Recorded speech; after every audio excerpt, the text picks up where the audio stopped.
my gosh, the recording started. Yay! How are you doing, everybody? She's trying to capture all this. Okay.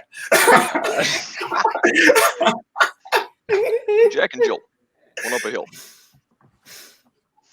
to fetch a pail of water. Who's that? Very teachable moment. It's my Barack Obama. I'm not trying to offend anybody. It's the best political impression I can do. The other one, I like the other one. And there you go. Yeah, I divided today. Okay. Yeah, there you go. You got the Trump mannerisms on. Yeah. Word. Cognitive dissonance, my favorite thing in the world. Yeah. Anyway. That's quite the opening. Yeah. It is political impressions. Let's go. And so, Nate, would you like to tell us a bit about you? That's how you're gonna start that. Just like that. Just jump right in. Let's go. That's usually my line that I use. Okay, anyways. All right. Hello, everybody. My name is Nate Rasa. I am an ENFP, clearly. 7 Wing 6 SPSO. I'm one half of Studio 3C7's Juice Worms. We talk about whatever, whenever, and I also am developing a type system called Pantheonics, the marriage between mythology and personality typology. Whoa. And yeah, that's what's up with me. Dude, that sounds cool. Awesome. That's sick. And Bryan? Man. That's really professional, that intro. I don't have my elevator pitched down quite so well, but yeah, I'm Bryan, also an ENFP. I think I'm a 7 Wing 8, but I don't know.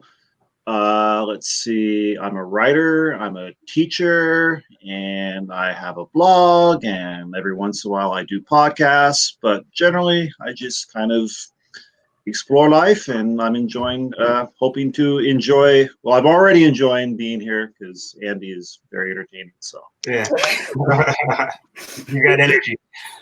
Yeah. One man entertainment. Oh, it's fumes at this point, man. I've had such a day. And I guess it's my turn. Oh, hi guys. So I'm Andy. I'm also an ENFP. I'm the teen, that was just, hey, you want to be on? I've been with Joyce. I met her at Heidi's boot camp. Pretty cool ENFP boot camp. Gotta plug that. Anyways, so yeah, I'm a 7 Wing 8 or an 8 Wing 7, undecided. Joyce's video helped me understand what 8 is. Shout out to Heidi. We got so many similarities. And I don't have really much any background considering I'm in the high school land of time and age. I talk for a lot, that's true. And I do have some Myers-Briggs background. I understand the layout. I sort of understand Enneagram, but it's confusing for me. And I'm going to stop talking now because I go away with that, yeah. Yeah. that was quite the intro. I'm also a debater. Ha ha ha. Okay. Yeah. Okay. Let's debate tonight then. And Mickey? As long as I can flow. Well, my name's Mickey. I'm an ENFP. I'm not really much into the Enneagram stuff. Maybe I should try it out. I'm not sure what I would be. But I am studying to be a therapist, and specifically a Jungian. So I'm kind of with Nate on the mythology, and I'm really interested in the mythology stuff. Yeah, Myers-Briggs. I sort of came into all this through Jungian thought, because then he has the introvert-extrovert stuff and some similar type traits. Yeah, and I'm interested to hear more about how you guys experience being ENFPs and what I can learn. 3 7s. Wow, it's gonna be like an Energizer bunny tonight, like with all of you. Let's go. And hi, my name is Joyce. I'm a certified MBTI practitioner, and I facilitate the instrument and organizations, and I'm a life coach. So let's get this 7 party started. Let's go. Yeah. Yeah. All our ENFPs. Rock what on. are some common ENFP struggles you could all bond over? All the SJs in your life saying you need to be organized because that's a social convention.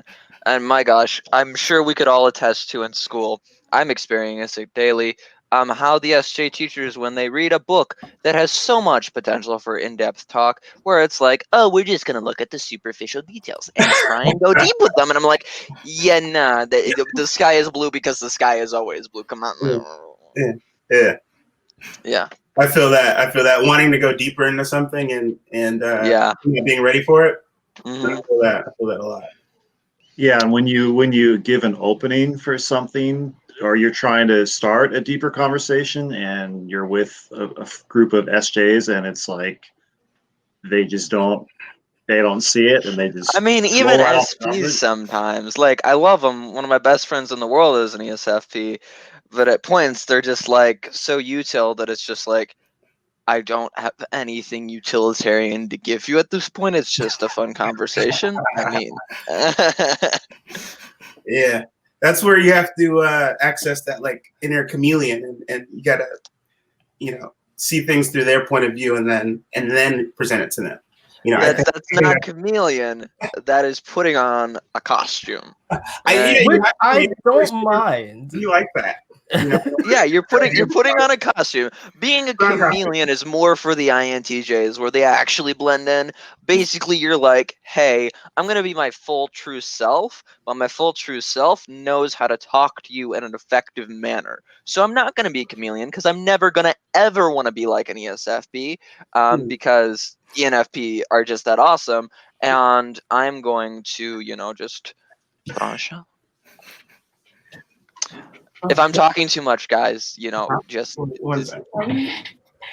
say, Andy, calm down. I have the bipolars, so me asking, I'm not really gonna be afraid of having the world know I have bipolar. I also have ADD, which can be telling. So if I get too hyper and you guys want to have a much more chill conversation, just say, Andy, chill out. And then I'll go like this. Oh, cool. I think we're all go with the flow anyway. Sorry about that. I mean, whatever. I don't have any complaints or I don't have any cons about that. So I'm just like rolling with it. Mickey missed it. Mickey, short and sweet. I have bipolar. I get hyper. I have ADD. If I get too hyper and it's too much for you, just go, Andy, chill out, and I'll be like, all right, sure. I'm still thinking about that struggle because, like, I always have found the issue with me is people like maybe I'm just impatient is one thing because I would prefer people to work at a faster pace because I personally can work at a faster pace, but often a lot of the times, at least for myself, it's ended up becoming I have to kind of step back always to make sure that the other person's making sure that they're coming through. Well, I don't think it's at the faster rate of work because I think it's more of the faster rate at the abstract thought that comes so naturally to you because SJs can just breeze through those like spreadsheet tasks that I wish I could do. I just have to like, oh God, I don't want to do this. Every single one is just. Yeah, we haven't even joined the workforce yet. You're too young to be famous. I mean, I can flip burgers. We've been using our end. That's what's supposed to happen. It's like the rest of us have been like pummeled. Yeah, exactly. By the workforce. Yes. Regardless, I have the same struggle in like group projects. Yeah, I have had the same problems. I mean, put it this way: anytime you want to try to be an entrepreneur for yourself, realizing how hard your first year is, and your second year, and your third year, trying to make sure that you're getting some kind of income. And making sure that everything, because you're your own boss, but then you also have to think about your finances at the same time. I don't want so to whatever be an spreadsheets adult. you don't want to do, you're kind of have to do because at least no one's telling you what to do. Outsource that to awesome SJs that make the world go round, and that's at the point where after your first year, you can just be like, "I'm the ideas man. Let's go." Well, that might get you, a year. Yeah, I mean, there's a year. There's a year transition, but you know what I mean. You get booted out of your company because you gotta at some point learn to like buckle down. Oh no, I can buckle. I just don't like to. Yeah, exactly. I hate it. You know what? I remember being in your position. I remember being right there, like, oh yeah, I'll just be the ideas guy, and then everything else will just work itself out. But then one of the greatest analogies that I have that applies to procrastination and especially for ENFPs, right? So let's say that you have 3 characters, right? You have the rational decision maker, which is the rational decision maker. You have the instant gratification monkey, and then you have the panic monster.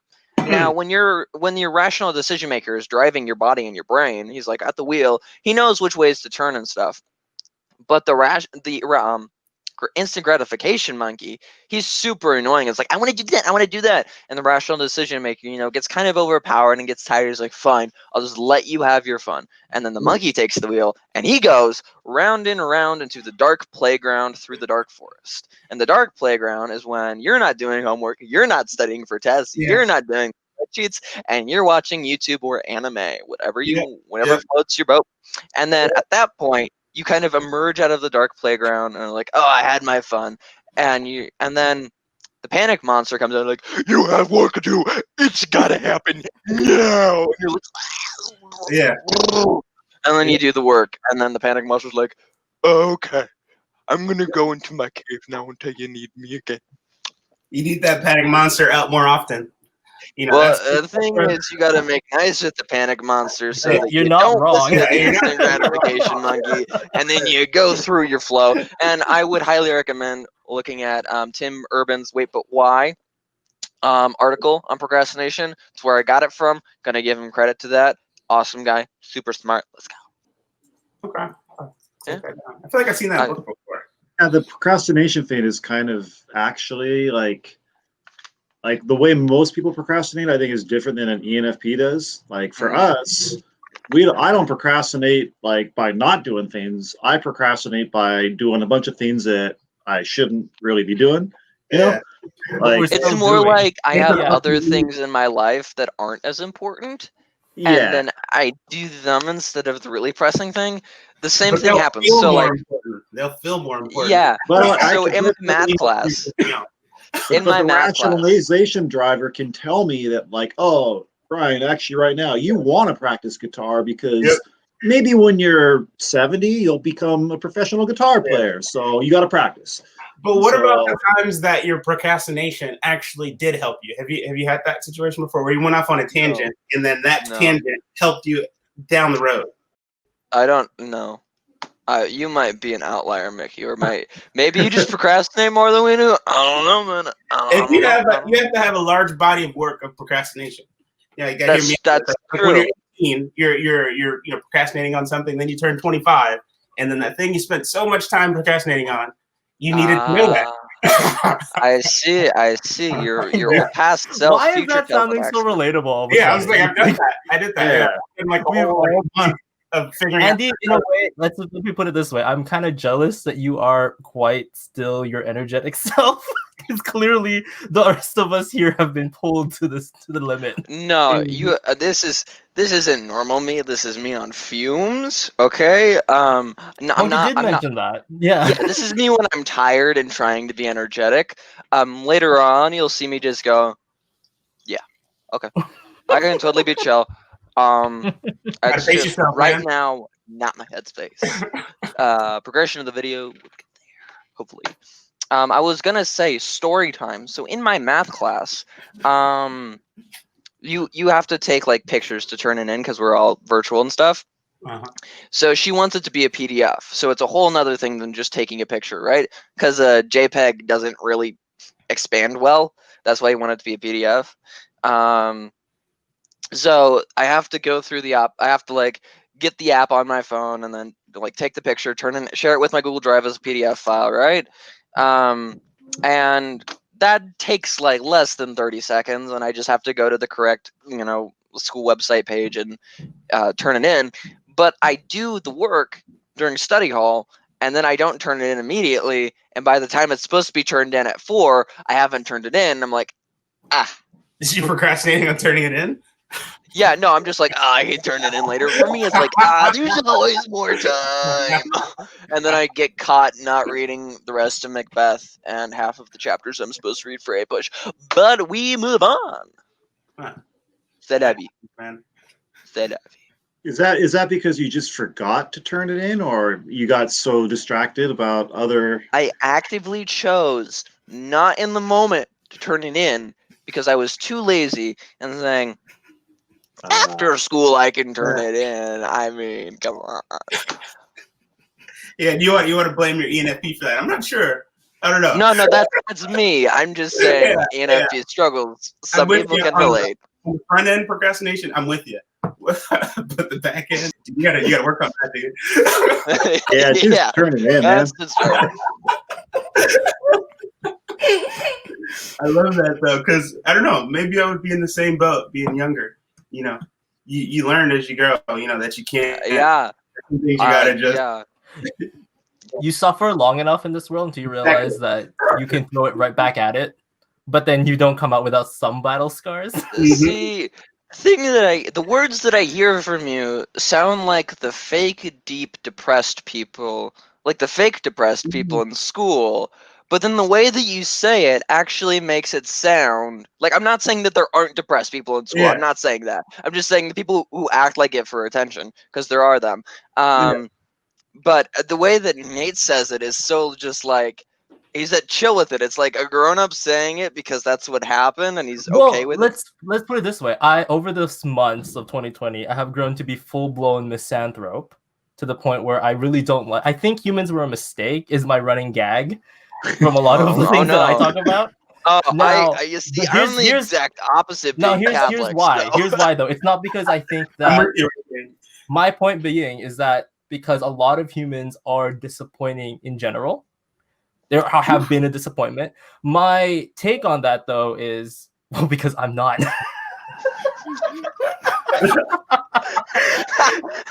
See, like, you guys have to think, it's not so much as depression as it is realism. Because at the end of the day, I am judging them for not doing enough.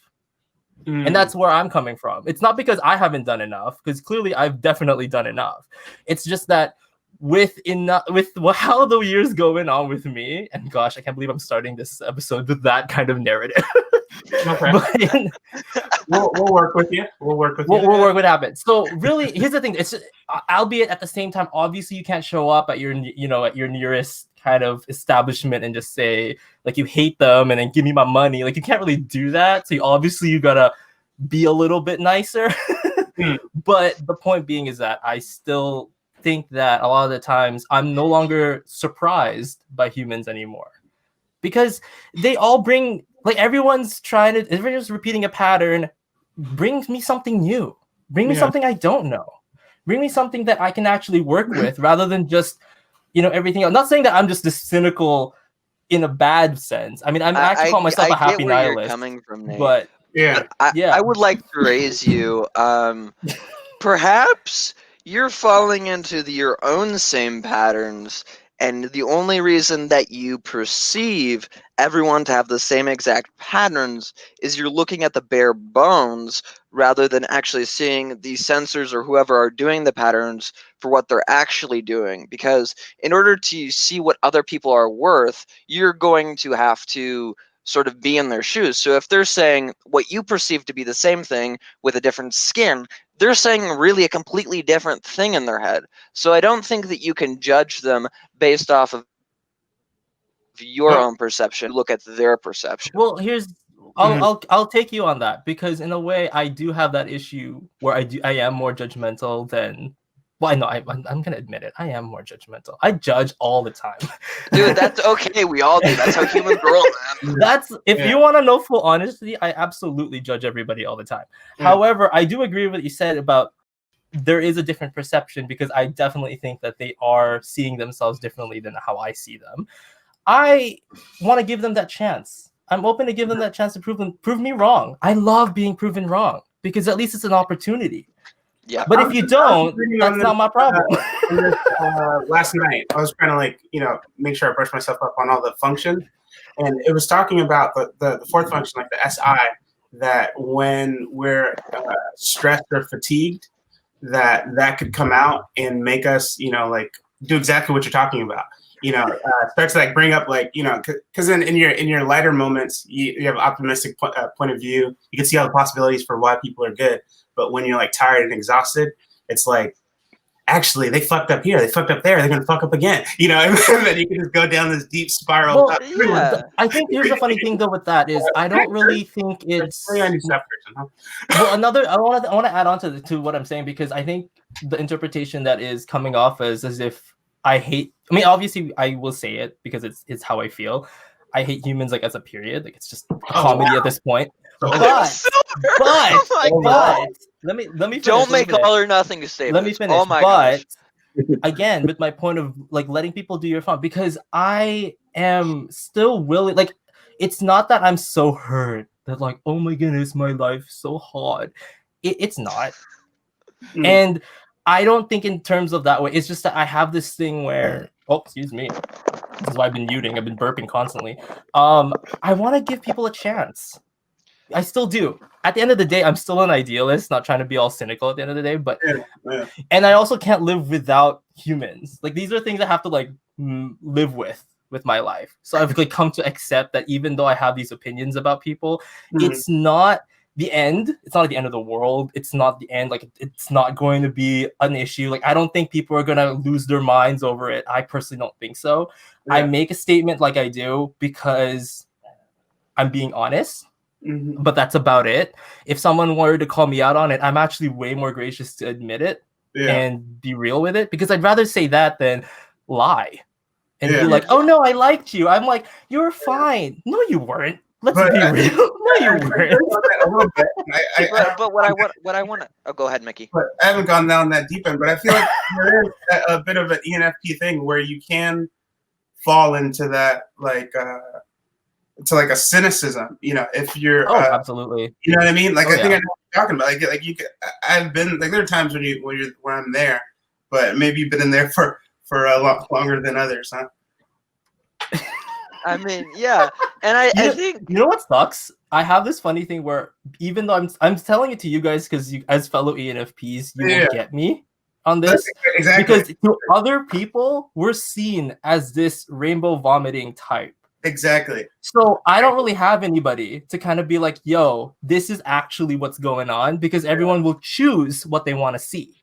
That's not my problem anymore either, because I'm giving you like the realness. But that's not often the case with other people, because I do believe that every person when they meet us, let's say, they'll make up a perception that they have in their own minds, which is fine. They're free to make it up. We have any. We can totally see that people have their own perceptions of other things. Yeah, that's okay. Whether or not it's accurate, no, but they're humans. They're gonna do what they want to do, and I'm okay with that. It's just that, again, it's not exactly accurate either, because it's like. But can I say about like for me?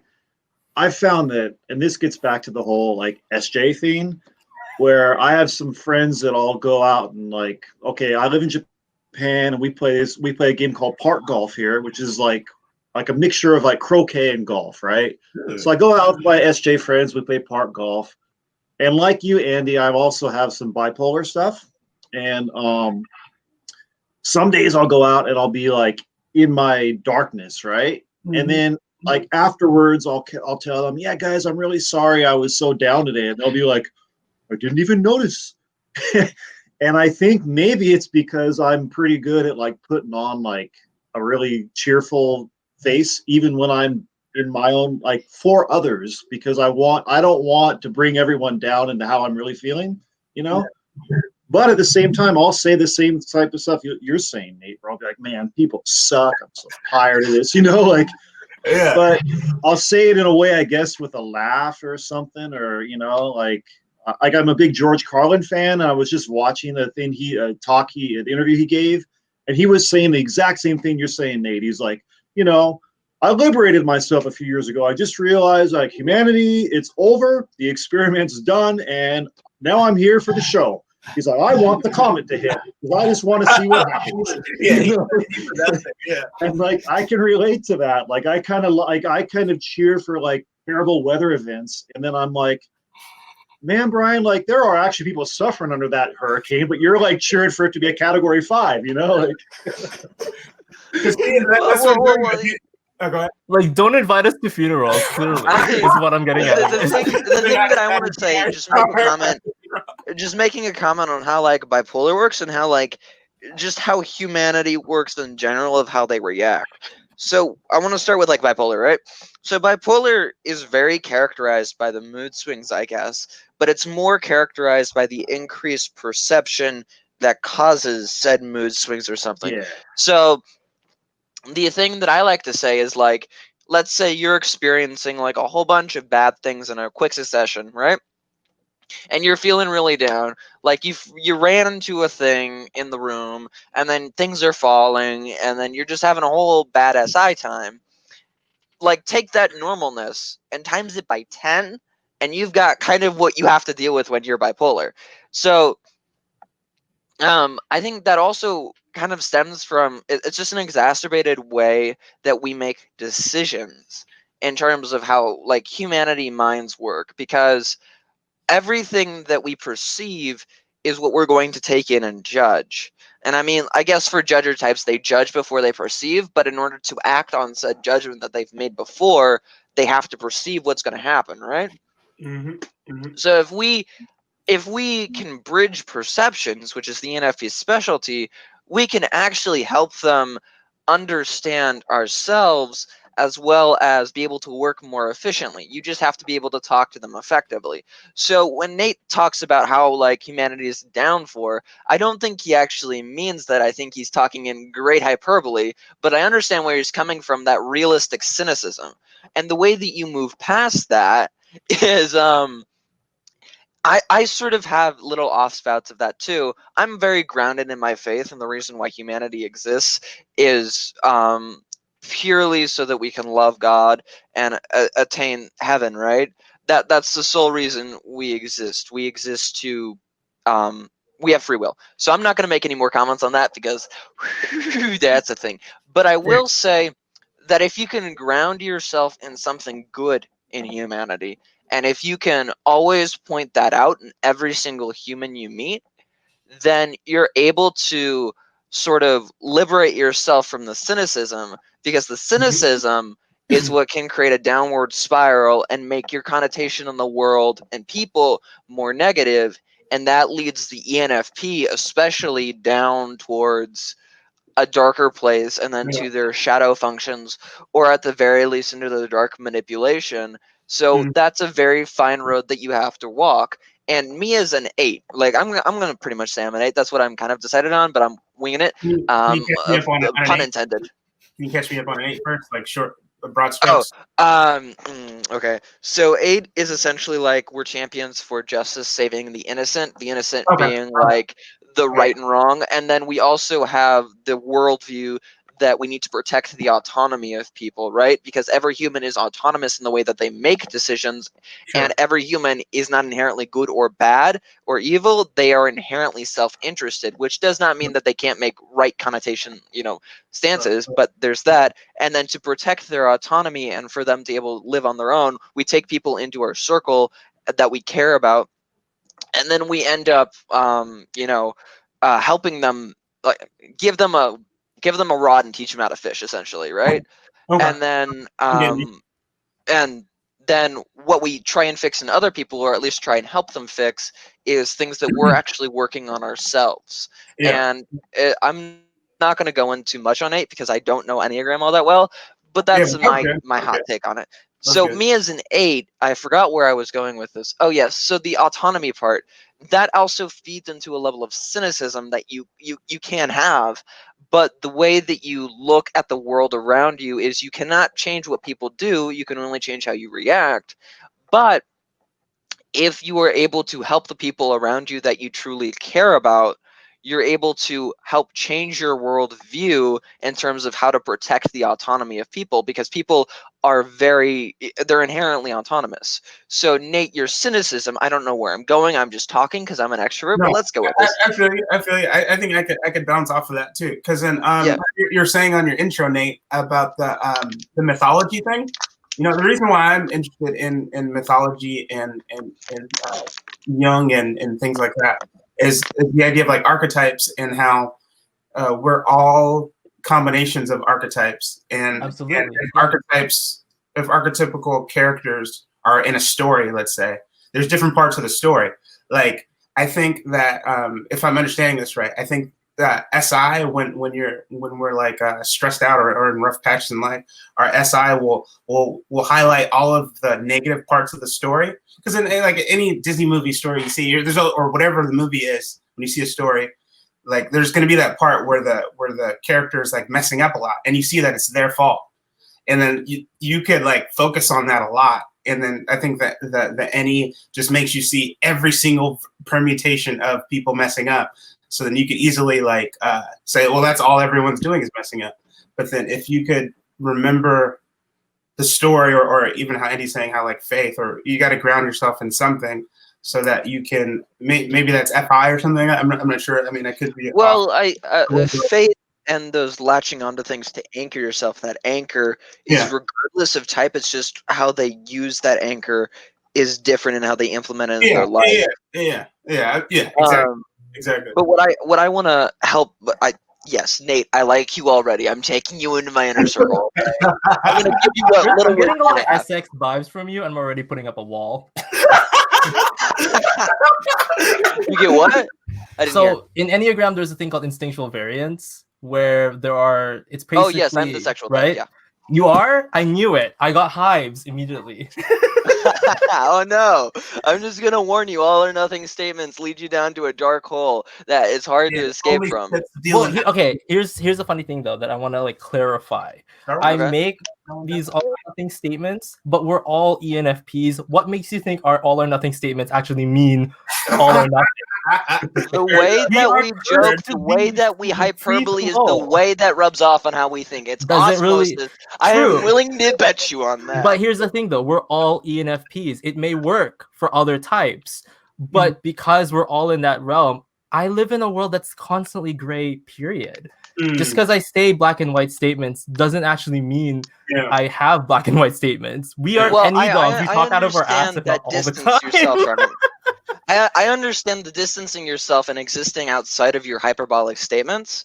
Yeah. But I want to again say the way that we play is the way that we think. While you may not think it in the moment, having it done over and over and over again through many years will inevitably change the way you think. It's that positive reinforcement that happens with your neurons that we can see in terms of addiction with phones. It's that level of reinforcement in your brain that's going to inevitably make your mindset change. It's going to be hardwired in, and then that's how habits form. Exactly. You should be a therapist too. No, I want to go into psych. That's my aspiration. Yeah, because I see what you did there. I mean, it makes sense, But also, I will say that as you get older, not to pull the age card, I'm not trying to, but oh my God,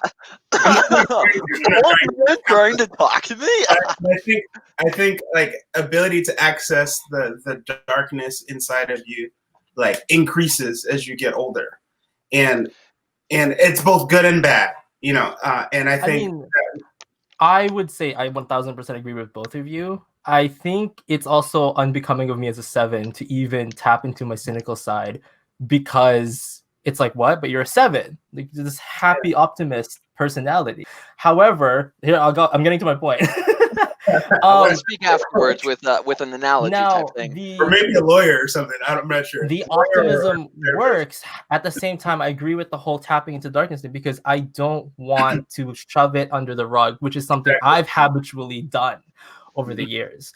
I think here's the thing. I'm gonna go back on a lot of the things I say, because I don't want to come off as a full-on I'm not trying to attack you here. I'm just going based. Oh, I'm not offended at all. Keep going. Actually, 1000%. It's just a funny thing to call out, because I've been practicing radical honesty a lot, not because it's been like good. It actually brought me a lot more hilarity in my connections with people, because people are always like, you're too honest, or like maybe don't say that, or maybe you are coming off too judgmental.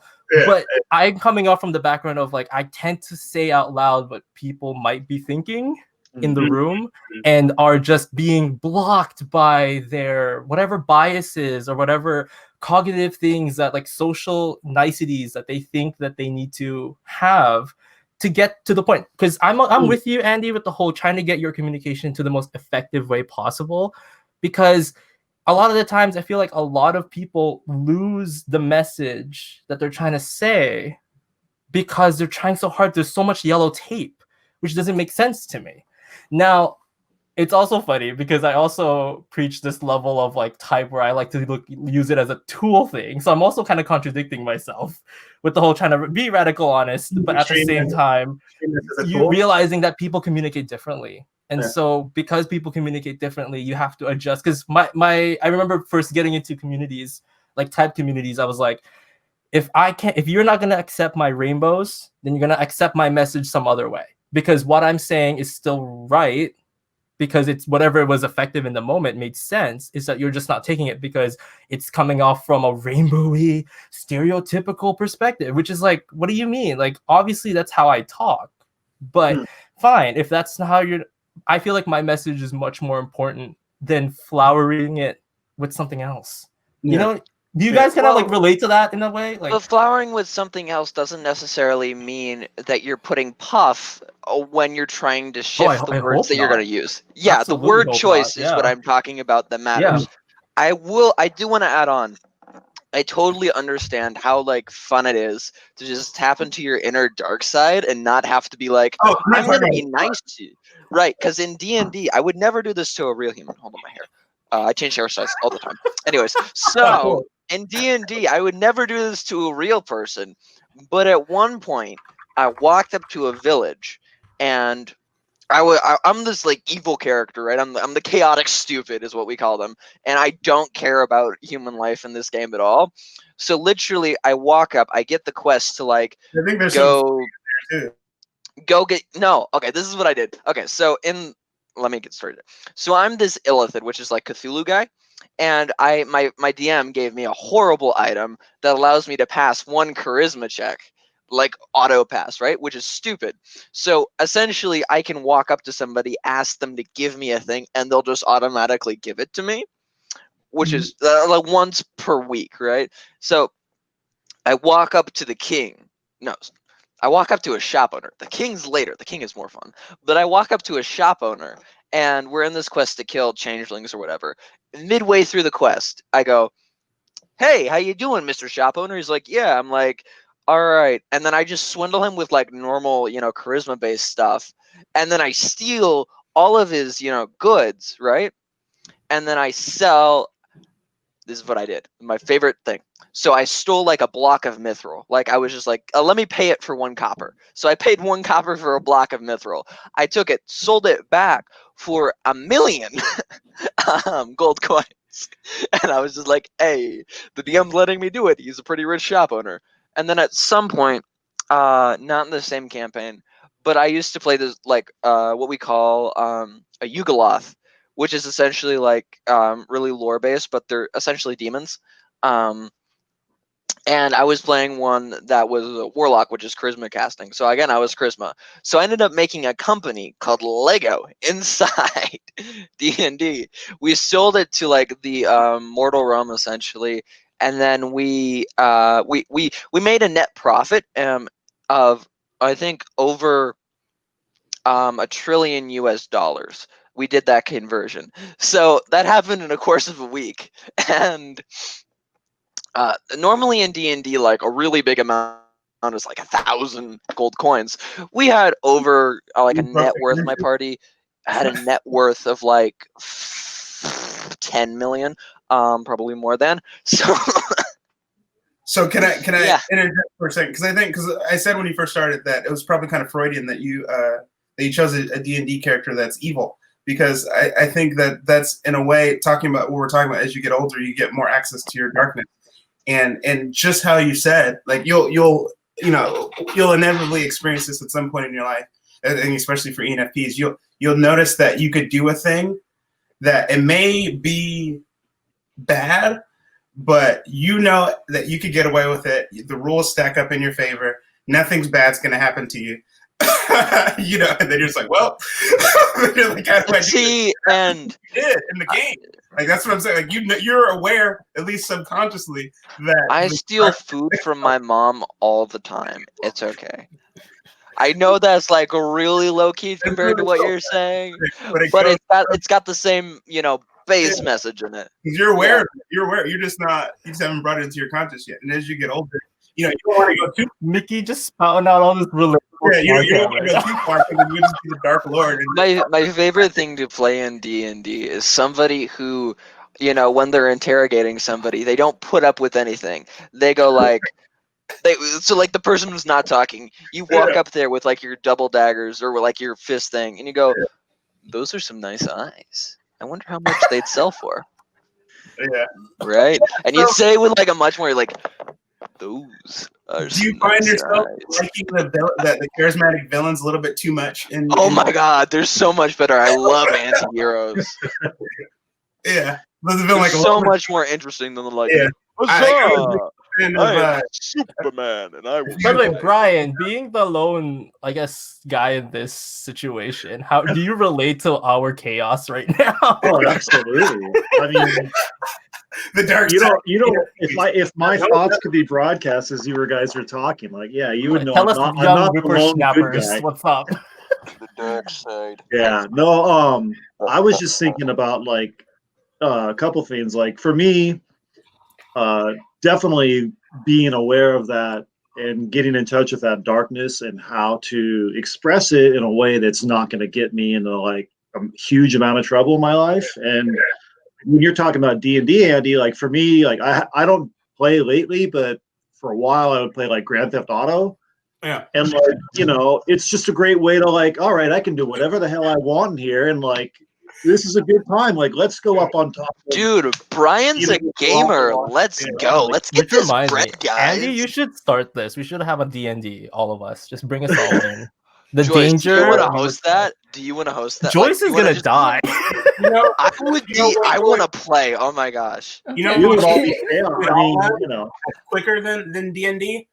Among Us, because it allows you the chance to be like devious, but it's like not Among Us. No, that's winning that game. I'm glorified too town of honest. Salem. when you get to be the bad guy in Among Us, it's D&D is so much more fun because we could play an evil campaign where we do actually evil things and terrify everybody watching on the screen. It's gonna be great. Hurt people, but there's just something about I don't know.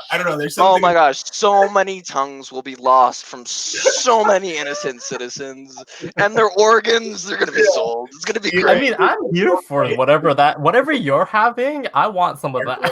Yeah, exactly. Yeah. Ripping out. Dude, let's tongues take off a of bite of those dark side villagers? cookies. So Oh, bro, dark side. We always got fresh cookies. It's always dark up here. side has cookies, Anakin. Wait, I'm not Anakin. I am Anakin. Dark side has cookies. I was feeling you like Andy when you were talking like maybe like 20 minutes ago when you were talking in absolutes because I was like Siths only deal in absolutes, but I think we have the ability to use the dark side.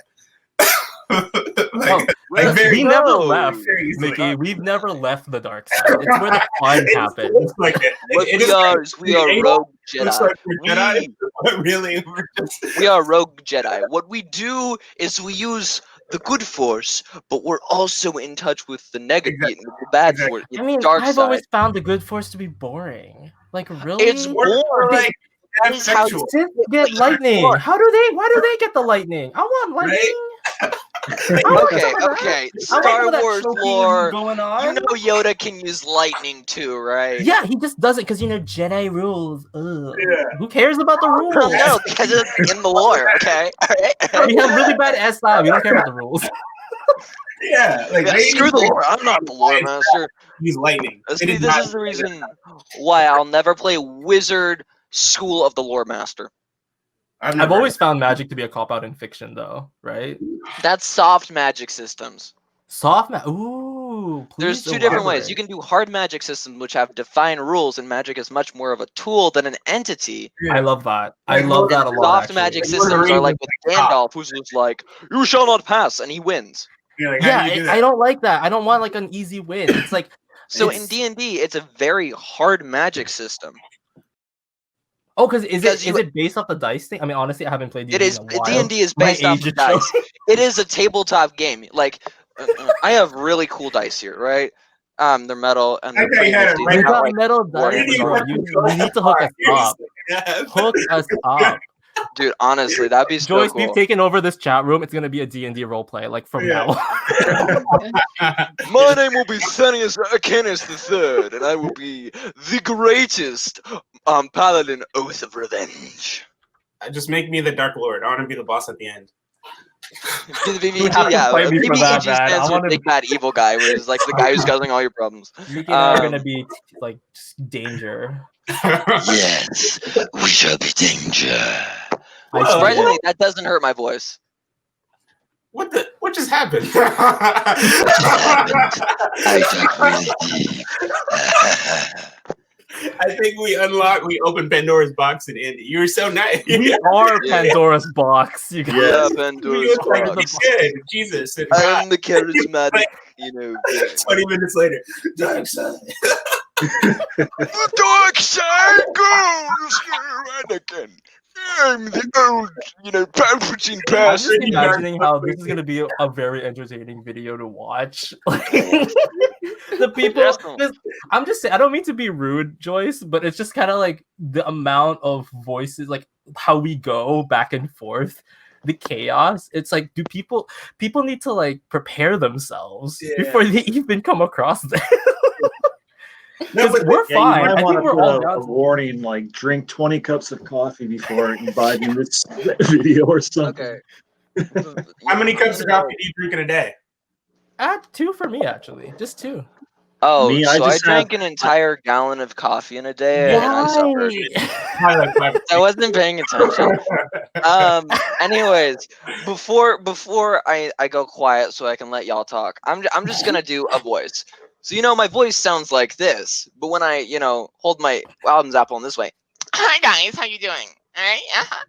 What? Dude, how can you do all these voices? I don't know. I experimented.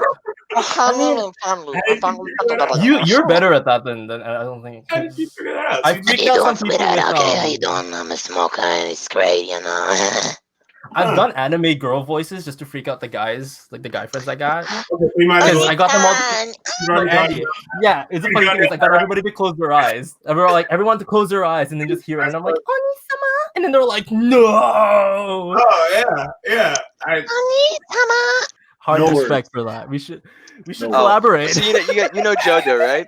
This is one of my favorite memes to do. So Omae wa Monshinderu means you're already dead, and Yeah. Nani it means like what, and then Shine is like die, right? Or like kuzo. So it goes Omae wa Monshinderu Nani, and he goes Omae wa Monshinderu Shine, and he just stabs him like Nani. But I'm still. You still blew my mind. Kisama. My brain is still recovering from the voice before that. JoJo's reference, awesome. Because I'm a big deal fan. That's my other favorite villain. Dude, I watched up to like halfway through Diamond is Unbreakable. Gotta watch the whole thing. So that's as far as I got. Finish it. But see, I'm guilty of being an SAO fan. Alicization though, prime anime. You should watch. Wait, say that again. Which one? We were SAO, brothers. start online. We were brothers, and then you betrayed me. Well, no. Oh. Because SAO originally, SAO 1 and SAO 2 sucked massive horsecock. So wait, But- we're gonna get season 1, you mean? Or Yeah. Season 1 and Season 2, they had horrible pacing, they had horrible plots. Alicization, though, Ugh. is amazing. You know, this I've is lived in why we hang Japan. out, by the way, Andy. This is why we're gonna be good friends, because I'm gonna be taking suggestions from Did you. I Andy, break you're- down the you're wall gonna- that I made? I Yeah, can I'm gonna see be your taking future this. already. Yeah, Andy. that's the Rose one. What were you saying, Brian? I wanted to hear. No, I was gonna say I can see your future already. Like you're gonna be like a voice actor. I think. I mean, you could. I mean, right now you could do it. I mean, go for it. There's that But YouTube. and I that, was like, gonna does say, like, so you're many. also probably gonna come and like do what I did, which is like you're gonna teach in Japan for a while because, like, I've been here 16 years and like I am in these conversations. Like right now, you guys are talking about. You say what anime? I say anime in Japanese, right? Anime. Anime. Right? But like, I don't know shit about it. So even though I've lived here for 16 years, like I don't know about it. So when I'm the great thing that I can do is if I hear a language spoken and I can sort of say some of the words and I hear it from a native speaker, I can mimic the accent pretty well. Yeah. Tries. So like, you'll pardon me when I go I'm so jealous. Shine. You sound like my son when he gets mad at me. Seriously, Andy, go for it. Nothing. Go get that. Go get that coin. Wow. That is remarkable. Let me. I like when I go like Buenos dias, how you doing? You know, I don't know. That was bad Spanish. Like your Japanese one is España. Buenos dias, España. I haven't heard a Spaniard speak, so Every I'm sorry if accent any I do in a Spaniards are foreign watching. language ends up sounding like a bad version of like Italian. So even when I speak Japanese, it sounds like I'm talking Italian. Like, it's terrible. It's terrible. Ciao. You know. I just realized you asked us one question and we went on for like 40 minutes about it. Yeah. It has been an hour. Do you remember? You guys spent 2 minutes answering my original question and 48 minutes just talking about other things. I mean, to the people coming to watch this, you're over here to watch us be entertaining. Yeah. You're here to be entertained. We doing a great thing here. Huh? What we do is ENFP guys. We entertain, huh? We entertain. Tony Bebaron. I don't know. I'm not trying to be offensive here. Oh, what is the question? Yeah, Okay. what was the question? Did we answer it? No, you didn't. We didn't answer it? I think one of us answered it. We gotta be helpful. There's ENFPs out there that need to know what we're thinking. Yeah, we're not helpful. That's truly what we're getting out of this. We're not here to help. In real time. We're not here to help. We're here to have fun and entertain. Yeah, There's a difference. clearly. So you guys talked about the dark side of the ENFP, but I'm wondering, ENFPs like have a reputation with having an optimistic side too. So do you guys have an optimistic side? Like, do you guys? Oh, the thing is, our optimistic side is so much that we want to escape from it and go into the cynical side, right? It's so overwhelming and pervasive that it's active effort to just be like, I'm going to be the darkest night there ever was. Andy, you're answering what's going on in my mind and what I've been trying to say the entire time. And I'm just saying, like, yeah. We've been looked at as constantly just being that rainbow vomiter this entire time. We have other feelings too. Like, we're humans just like everybody else. Yeah. Do you find that we tend to be caricaturized sometimes? Like, often... I like, don't feel like know any children from the type community other than the kids that I've introduced. And I feel like... Don't... Oh, sorry, because like for me, I come from the Discord world of type, and oh my god, is there a Discord server? Don't. Okay. No, it's not. It's a server. We should all make a Discord server where we can actually D&D together. Well, no. My point being is, usually my experience is, there's often some kind of, not a stereotype, but there's like a pre-existing understanding notion, more like lack of understanding.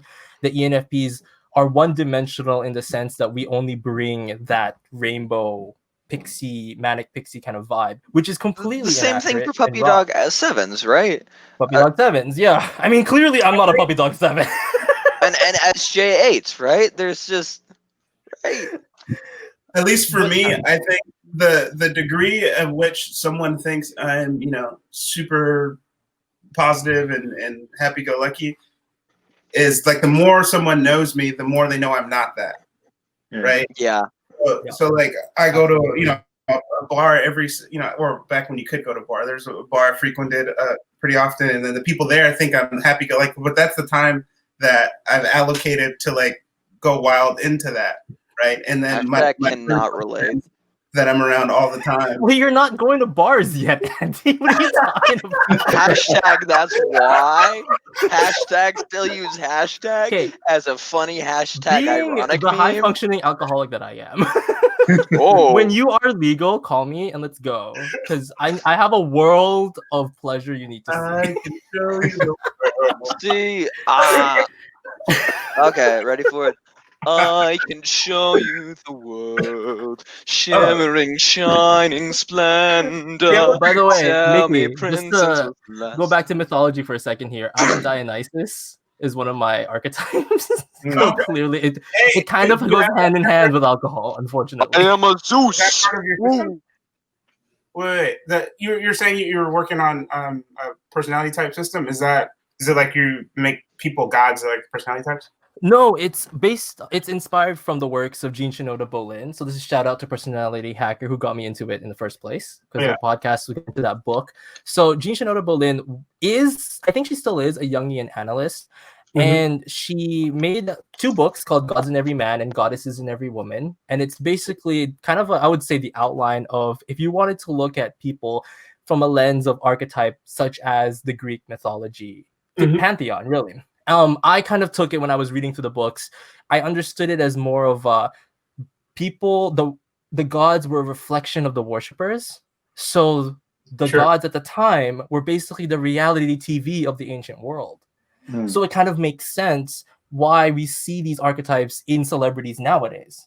Because Yeah. like everyone, even though like, obviously no one's gonna fit an archetype completely, that doesn't make sense. Yeah. But we can see that caricature of him in a lot of people. I mean, obviously, why is Zeus Yeah. painted to be this womanizer who like humps everything that moves? Yeah. You know, anything that has a heartbeat.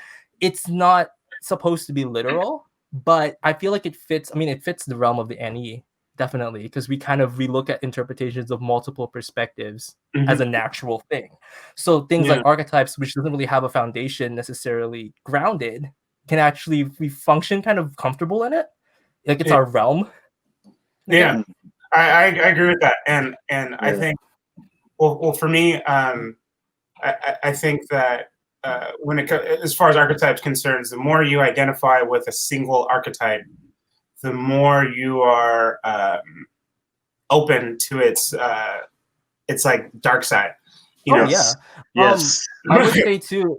I found, at least because I've been interviewing quite a few people, I found that there's like combinations too. I call them they're combos or assimilations. So I found that sometimes if you're growing up and something seems a little bit too much or too much of a struggle, you might assimilate another archetype into your system, which ends up becoming a combination as you become like when you settle down as an adult. I'm doing like air quotes here because if anyone settles down, but you know, and I don't know, like the funny thing is I need to talk to all of you guys about this because I have a branch of my research where I'm looking into men specifically because the books themselves were written at a time where Boleyn didn't really have I would say she probably would tell me that she did have a good opinion of guys, but from what I understood, it didn't seem like a good opinion, and I want to see if that can hold up to the contemporary man of today.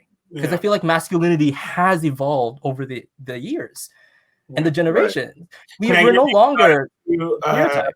Book recommendation. Wait, what? Well, I'm just saying, like I'm doing a lot of research in that particular area specifically because I want to be able to prove that the guys are different nowadays. You know, we're no longer bound to this rule of what it means to be a man. We can be whatever we want to be.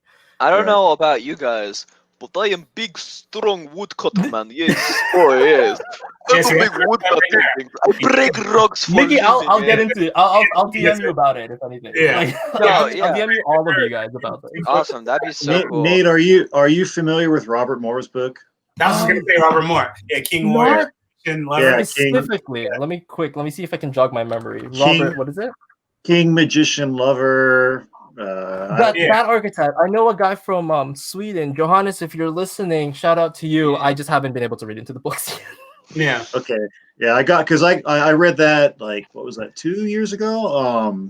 And I got really into because for me, I think as an ENFP, and maybe you guys, I don't know if you relate to this at all, but maybe it's just my background, but I grew up kind of sort of rejecting my masculinity, you know, like men are bad, you know, like I should be more caring. I should be more, you know. Well, big, strong, burly men who think with brain and down low parts. Not with brain, but down low parts. They are the bad masculinity. Toxic. Yes, but they do not think with brain. I'm sorry for giving them too much credit. It's okay. But for the past 2 years, like I really started like revolt, like changing that perspective and realizing that like I need to actually embrace my masculinity, but do it like what's the mature masculinity, you know, like and because redefine it. I think Yeah. the rejection in our culture right now is more about rejecting toxic masculinity, but you can't throw the baby out with the bathwater. You can't throw out like we need mature, positive masculine role models. And so for me, I kind of got it. I really started looking into that deeply, and like now I have a morning like meditation practice I do, and like a part of that is I actually thank each of the 4 archetypes of the king. Well, I start with magician, then I go warrior. I have warrior with adventurer because I like the two together, and then I go lover and then king. These sound so much like RPG classes. They do. You could make them actually. You really could. Yeah. I also if Bryan wants to speak more, I want to let Bryan speak more, but I want to ask Mickey a very pressing question in my head. I'm doing that 7 thing where I need to make the conversation happen. I'm the assertive type. All right, Mickey, and probably Nate as well. Do you guys read like manhwa spelled with a U and a W? Yeah, of course. Come on. Solo leveling. Hot take. Yes, come on. Solo leveling. Just assume yes to all of your questions. Okay. Yeah. Solo leveling? That wall's coming back down. The Alicization wall is broken. You've made up for it. You're not answering my question. Yes. Yes. Okay. I have mini 6 brain. My mom's an ENFP 6. I have the PE and it. No, you're fine. Nate, did I just bring up another wall for you? Not necessarily. Okay. The wall was already there. The wall is impenetrable, Andy. You can't just get. It's not gonna break. All right. Well, I'm just gonna use my ultimate palm strike, and then you know what? No, it's funny. I'm jerking into it, and it's just gonna fall down. Alana, if she's listening to this one, she tweeted me one time. She was like, "Ooh, an ENFP SP7. Ooh, he's SX blind. I want to break all your walls." And I'm like, "Haha, have fun trying." She's like, "Wait, no, don't leave." And I'm like, I'm the one who doesn't care. Like, it's not go gonna to bother TE, just letting it go. I'm just gonna cut you out of my life because you're not worth it. I feel you, Bryan, on Robert Moore. I love his work a lot, and the idea of reclaiming masculinity. But do you think, or do you see any connections between Myers-Briggs and thinking archetypes? Like, how do you see those two fitting together? Yeah, absolutely. Well, I mean, you know, you guys were talking about mythology, and I've gotten into astrology in the past year and a half. Like that's like my Myers-Briggs. Like 2015 was the year I got into MBTI, and like that was my theme for like 2 years. And then it was like 2 years of going into like integral theory. And then like the last 2 years I've gotten in like astrology, which the thing about astrology is like a lot of it ties into mythology. Yeah. Because, you know, Nate was bringing up Zeus, which is Jupiter. And like one of my favorite astrology podcasters is a guy who his whole thing is all about using astrology to tell the stories, to retell the mythological stories. Exactly. And when you talk about Robert Moore, like something Nate was just saying, like the even Robert Moore, like he talks about the warrior, right?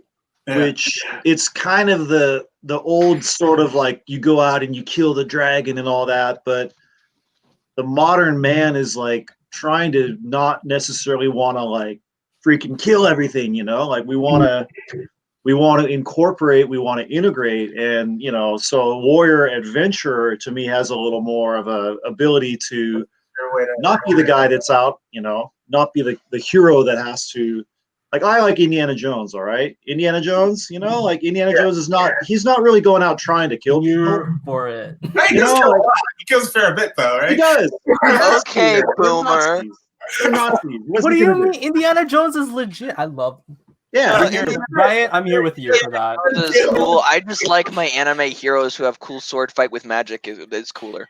Yeah, I mean, you gotta suggest to me some anime. Like you gotta DM me some good anime. All right, friend me on Discord and we'll be chill. Definitely gotta read that. But yeah, you know, I struggle with the idea of like integrating the warrior, just like you said, because I think that at some level you have to integrate the warrior exactly as is, like as this person that can fight, defend himself, and Right. because I think if you don't, you will fear that archetype, and you'll Yeah, express yeah. it correctly. Yeah. Well, one of my greatest, taking this in a literal sense, one of my greatest fears is when I have a wife and she's being sexually assaulted, if that happens. Like, how am I going to go against the guy that's sexually assaulting her if he's not like super scrawny boy like me, right? Exactly. Yeah. And to your point a little bit, like I for my birthday a couple months ago, I have a friend who he's like really into guns and stuff like that, and they've always scared me, just because then even though I really like the villains in The pew pew man. Well, they're always smart. They're not dumb shoot 'em ups. but the thing is that I am completely against violence. Like I don't really like it, but I think that it suppresses something in you that you need to be able to use or have access to. It's like that dark thing we're talking about, right? Like you don't want to be like hurting people, but you can't be alienated from your. Well, getting back to, I mean, like for me, like one of my deepest probably my deepest spiritual belief is like paradox. Like, so with paradox, like dark has light, light has dark, Yeah. So for me, if I go into the darkness, I can find the light. And also if I go too far in the light, I'll find the dark, like they're not my favorite ENFP. I'm not really into philosophy that much, but like Alan Watts I'm like, a big fan and he is an ENFP purely, and like he's all about talking about, like there's not black and white. There's, they're connected. They're connected. I'm gonna try to find it in my phone. It speaks to what you just said, and I mean, I guess you guys keep talking for a second. It'll take me a little bit to find it. Then there's light and there's dark. I mean, Cthulhu's my daddy. I got it. Dude, Warlock. The old ones. Or the old ancient ones, or whatever. So yeah.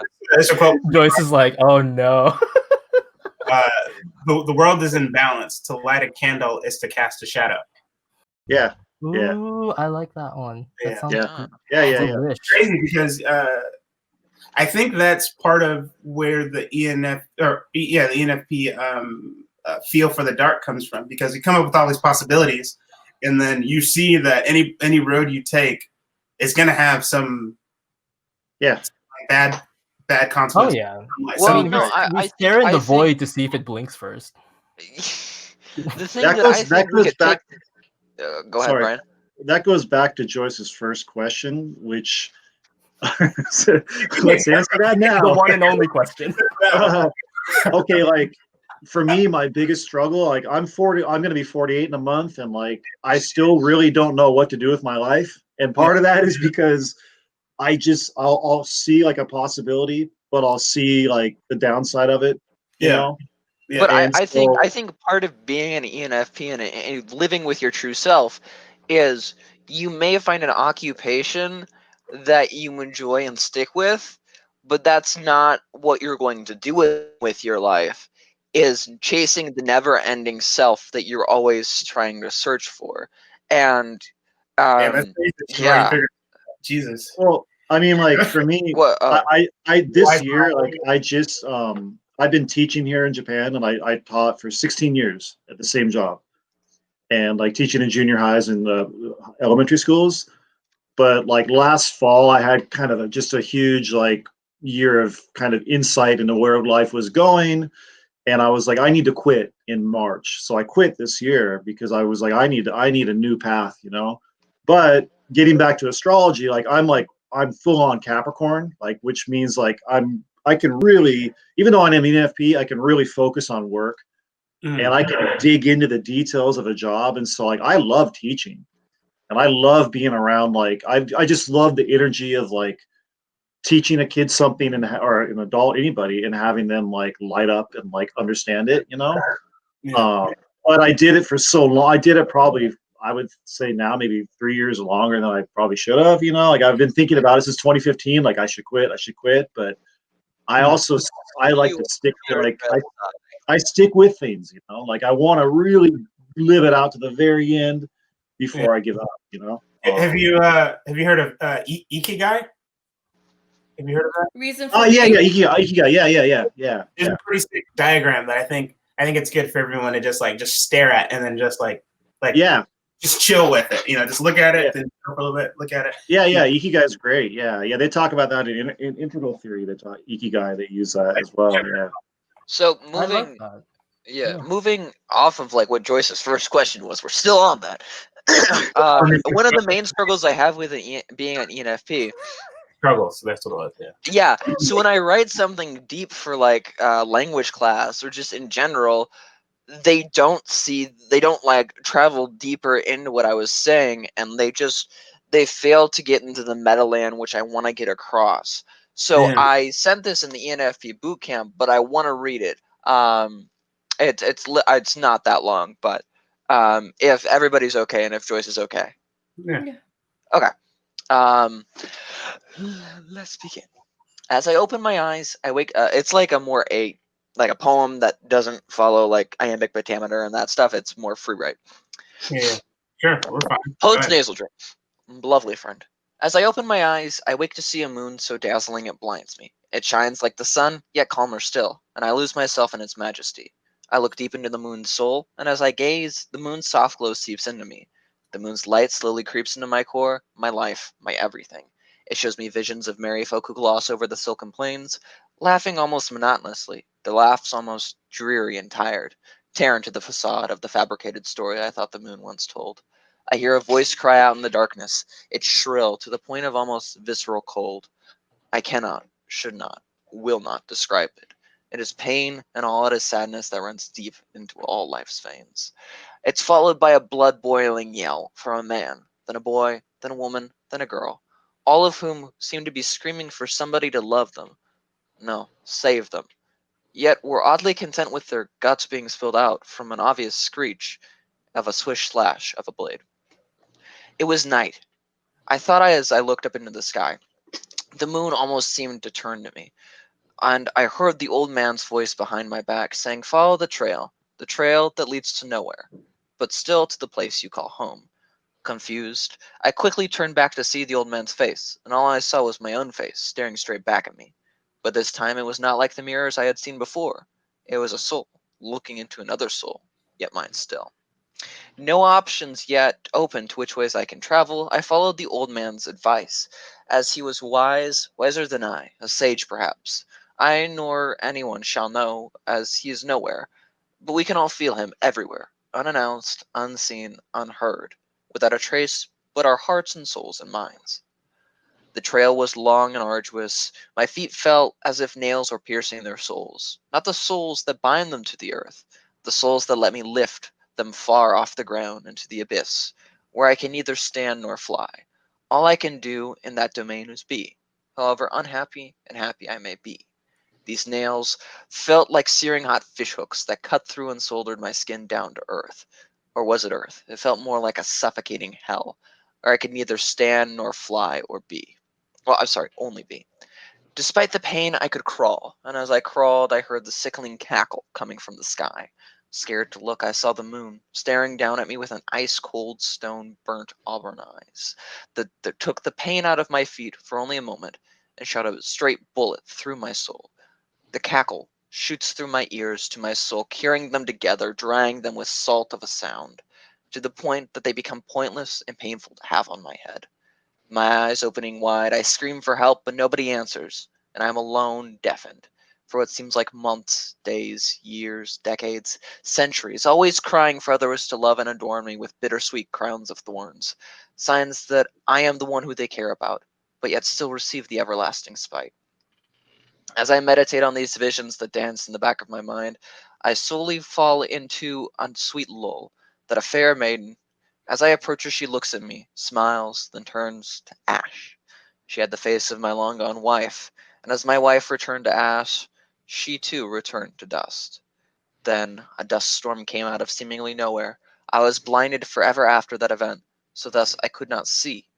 It filled me with an unending sense of confusion and rage at the absurdity and abruptness of an event that could leave my soul broken. In the blink of an eye, without forewarning, without a sign before or after, it was frightening, to the very brink of an end. As I still wandered on the hard-beaten path to nowhere, which I called home. Without my feet to move me, I crawl. Without my eyes to show me the way, I stumble. Without my ears, I seek nothing. Without anyone, I feel pointless, alone, stupid. All I have left is my hands, of which I can only do. And as I sit there, living only for the sake of doing, my mind becomes blank, and I do not think. I become as low and as high as a rock. And as I start to turn to the lull of a stone made out of nothing, a bright light appears, and I can see again. I can hear. I can walk. I can fly. I can be. And as I fly through the line long forgotten being, I see my true self and the ones who I love. And as I start to finally know myself, my life, my loved ones, I feel myself dying, and open my eyes to a monitor with zigzaggy lines going up and down, up and down, up and down, then flat. And I think to myself, as ready as I am, I will never, ever be ready to know myself, as the long-fought journey is what made me, me. And the destination was never the goal, as the road I traveled was to the place called nowhere, my home. The journey was me, the joy was me, the pain was me, and I have still yet to find myself, because my journey cannot yet be over. Not yet. Not yet. Wow, dude. You've surprised me like 5 times today, and that was by far the best surprise. Yeah. So I just wrote that, because we had this like chat for like creativity in the NFP bootcamp. And I was like, I don't do arts and crafts. I write. And I was just like, all right, I'm just gonna sit down for 5 hours. Not 5 hours, like an hour and a half. But I just wrote on my keyboard. Yeah. So I want to hear everyone's thoughts and opinions on it, because that's the point of why I wrote it. It's not. It's as much for me as a pour out of my soul, but as a way of an outlet to help others pour out their soul and find their true selves, because the true self is who I'm always seeking to give and to see. So I want everyone to give their opinions. I don't know. Does anyone have any quick thoughts, or I could?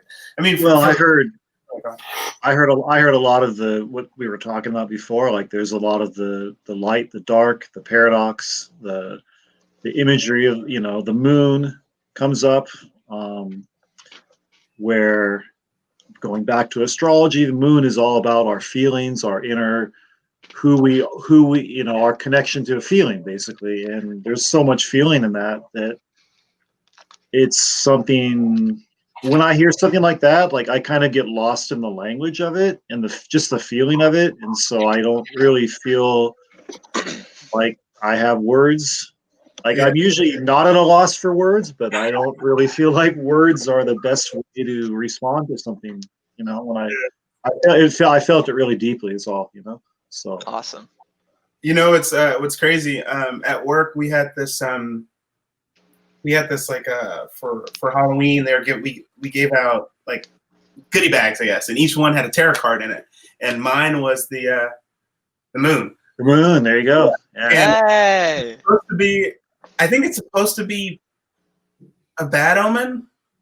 It's not okay, because I was like, I kind of like it, even though I've also gotten into tarot cards this year. Every day I do a daily card reading for myself, and like learning about it. Like, every card has good and bad. Exactly. And actually, I think they're all good. I mean, today I got one of the cards. It's like one of the worst cards you can get. But I saw what it was for me, like, because it's a woman, like, in bed, and she's like looking really depressed, the 9 of Swords, and like she's just like lost in her depression. Yeah. But the thing I got out of it was like, I have this year, and like this week I'm dealing a lot with like depression and like negativity. Yeah. And what the card like was teaching me was, like, if I have a depressed thought, like, turn it around into the positive, again, getting back to the paradox. And so still our tarot cards. That's how the what did you say? I always thought tarot cards were more like fortune telling, and like, this is what's going to happen in your future. No, what are they? It's like it's almost like the archetypes or yeah. Oh, so this is a mode because each card represents some mode of being or some step or part or aspect of life. So if you get a card, it'll make you reflect on that aspect of life because all of the cards are happening to all of us. But it's like here's the card. So it's what's most topical in the moment for you. Yeah, it'll just bring it to mind. So that's what I was saying. Because like for the moon, for me, like when they gave it to me, because I didn't know much about it when I got it, I had to look into it a little bit. But for me, you know, or they told me that the moon could represent like something bad coming. But then for me, I think it represents transition. You know, and it's sort of like I think that's why I'm such a believer in archetypes. Because I think even without you knowing that it represents that, that's what your poem says. That like sort of transitioning, like being lost into like becoming their self. What I learned to do with the tarot cards is you look at it and you make your own interpretation first. Like you kind of go into your intuition, and what it tells you is like what you should really take in.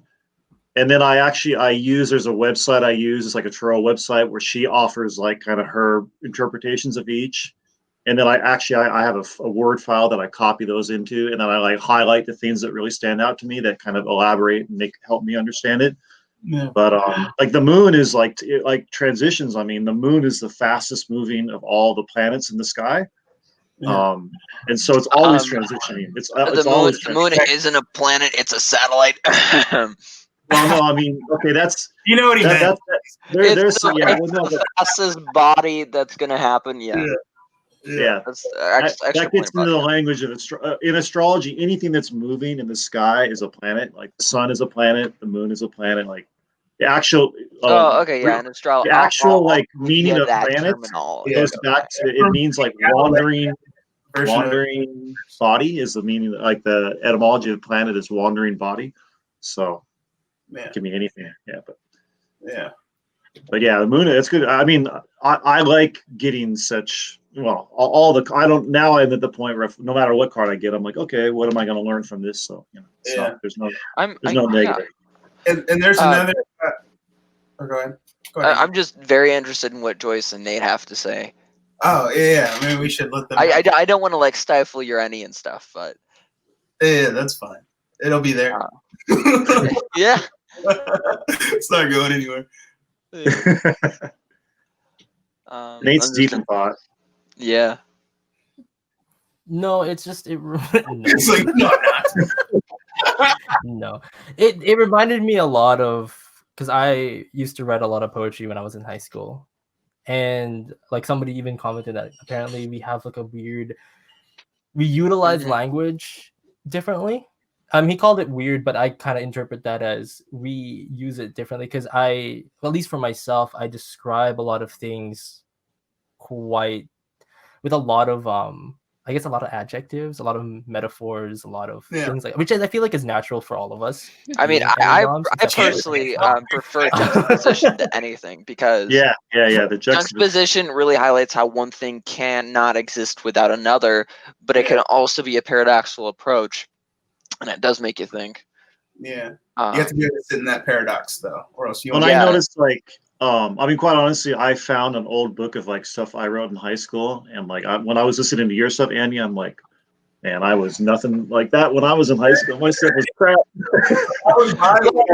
The thing that happened is my mom is a total language nerd, so I've been brought up, especially with bipolar and learning how to like articulate my feelings. Word choice is always, you know, it's a learned skill, but it's definitely been very prevalent in having to learn it as just not survive, but like learning it to fit in with my mom to some extent, as well as just me accepting it as like this is good. So my diction and my word choice, which are synonymous, there again, I play with words. I like words and language as just a means to have fun. That's why I go design thus it shall be though, you know. And I use tis and I use thus in spoken language. Yeah. Right. Well, I noticed. I mean, just like there was a lot of like you would have. I can't remember any specifics, but you would have some word in one thought, and then you would use that word to go into a totally different thought. That like I love as an ENFP, like I do that all the time with my writing, and so each thought can be. I go back and read some of my writing now, and I'm like, man, like every single sentence in this thing I've written, like I could go deep into it, like, but so it's kind of hard to respond. Like your piece, like you said, it was short, but there was so much depth to it that it was like, like I can't really, I couldn't focus on one part of it, and like just the whole feeling of it was what came through to Well, me. you can't, because you have to take it all, right? You have to like Well, absorb the the story and that I really. was trying to paint while I was writing it was the life story of how an ENFP, or at least what I predict for myself, kind of happens. Because each one has its own struggles, right? So if we look at like the beginning, it's like when like you're a kid, you open your eyes to the world, and then you see the moon, and the moon for me, in this instance, in this is the manifestation of societal norms and like what you expect things to be when you're a child, and that very society based looking at things. And then the same thing is that like the moon soul looks deep. I look into the moon soul and it looks deep into me, and it creeps in my core. So that means like it's going to seep like the expectations of the world around you and what you expect is going to happen through society telling you is going to sort of for everyone. I mean, you can reject it, but it's going to just seep into like your core. And that's the same way like we think toxic masculinity. Society says we don't like that. I mean, society used to say we would like that, right? So there, you could take it however you want, but you're also accepting the fact that there are societal norms in society that you have to coexist with. And then it shows you marry folk who gloss over the silken plains. And those are like the people who are like supposed to be happy and like, hey, we're worth society, we're going to be happy. And then they're laughing almost monotonously. Their laugh's almost dreary and tired. And they tear into the facade of the fabricated story I thought the moon once told. So that means like during ENFP teenager years, you start to finally, and like early adulthood, you start to finally see the, cynical side. And you start to finally break out of that shell of trying to conform, because you don't have to. You just have to be you. And then I hear a voice cry out in the darkness. This was stuff that I was just working through with my FI. I mean, it's in the soup of my FI, as I like to call it. I haven't really identified what ingredient it is, Yeah. but all of the like kind of dark stuff is like, right. I was writing it, but I was still working through things. I guess the voice is every human's inherent call for, like I want somebody to love me, and the brokenness that I've never actually felt. Like I've never actually had a broken point in my life. I've been very blessed to have sort of a very stable, and I don't have a lot of hurt in my life. And I almost think that the voice cry out in the darkness is every human crying out to sort of resonate with somebody, that like need for deep connection to experience with the pain that every person has felt. Joyce is crying. Yeah. And then it's followed by a blood boiling yell. And I went through a bunch of like, humans, and like every stage and every person, they're screaming for somebody to love them. And they want somebody to pull them out. There's that need for savior, right? And they were oddly content with their guts being spilled out with an obvious screech of the blade. They're not doing anything to pull themselves out. They're waiting for somebody to come in and say, we're going to pull you out. And that's a problem with society that I see. And as an 8, I need everyone to be autonomous, and I want to fix that and have everybody pull them up so that they can pull themselves. Yeah. That's huge. Yeah. And then it kind of goes into, it was still night, I thought, as I looked up into the sky, and the moon seemed to turn to me. And that was like, you're sort of re-accepting society, right? And you're sort of like, I can live with society. Oh no, Nate. Oh, I'm not gonna say what he said. I'm still here. You guys can read it. I'm still here. All right. Okay. So all right. So then and then the old man, right? The old man is like your inner voice. Like as an ENFP, you especially know who you are, and the who you are is like your sort of FI saying, I know what you actually want, and what you want in your heart of hearts is to find your true self. But to do that, you're going to have to go through like your life, right? That old man is like, as me, I always have that like back and forth devil's advocate. That's definitely like a representation of the devil's advocate saying, you know, like I know what's real and I know what's truth and I just have to follow that. But it's that, cynical thing where like you can kind of stop following that utter raw truth. Yeah, can we pause on that? That's amazing. Because then I think you have some insight to you're into Jungian analysis too, right? Right, Brian? Yeah, I'm into Myers-Briggs. Are you? Yeah. You're in that because in Jungian is isn't that temperaments? No. Like dealing with the unconscious and the collective unconscious. Oh yes. Yeah, because I feel like you have some sort of insight into that, whether you're doing it on purpose or not, because that old man. Because that was what I wanted to ask you. Because the way you described the old man is that it's you, right? And there's this idea in Jungian thought that in the deepest part of you, there's an anima. But it's weird that yours is a man. But I mean, it's close. But it would be a woman. But in the deepest part of you is there's something there, and once you get past that, you could be your full self. And you have a character that you have to get past, like that older you, I like your other interpretation. I don't think I'm getting past it. He's the sage. He's the one that knows the real truth. Of myself, and I don't necessarily have to get past him because he sort of disappears, right?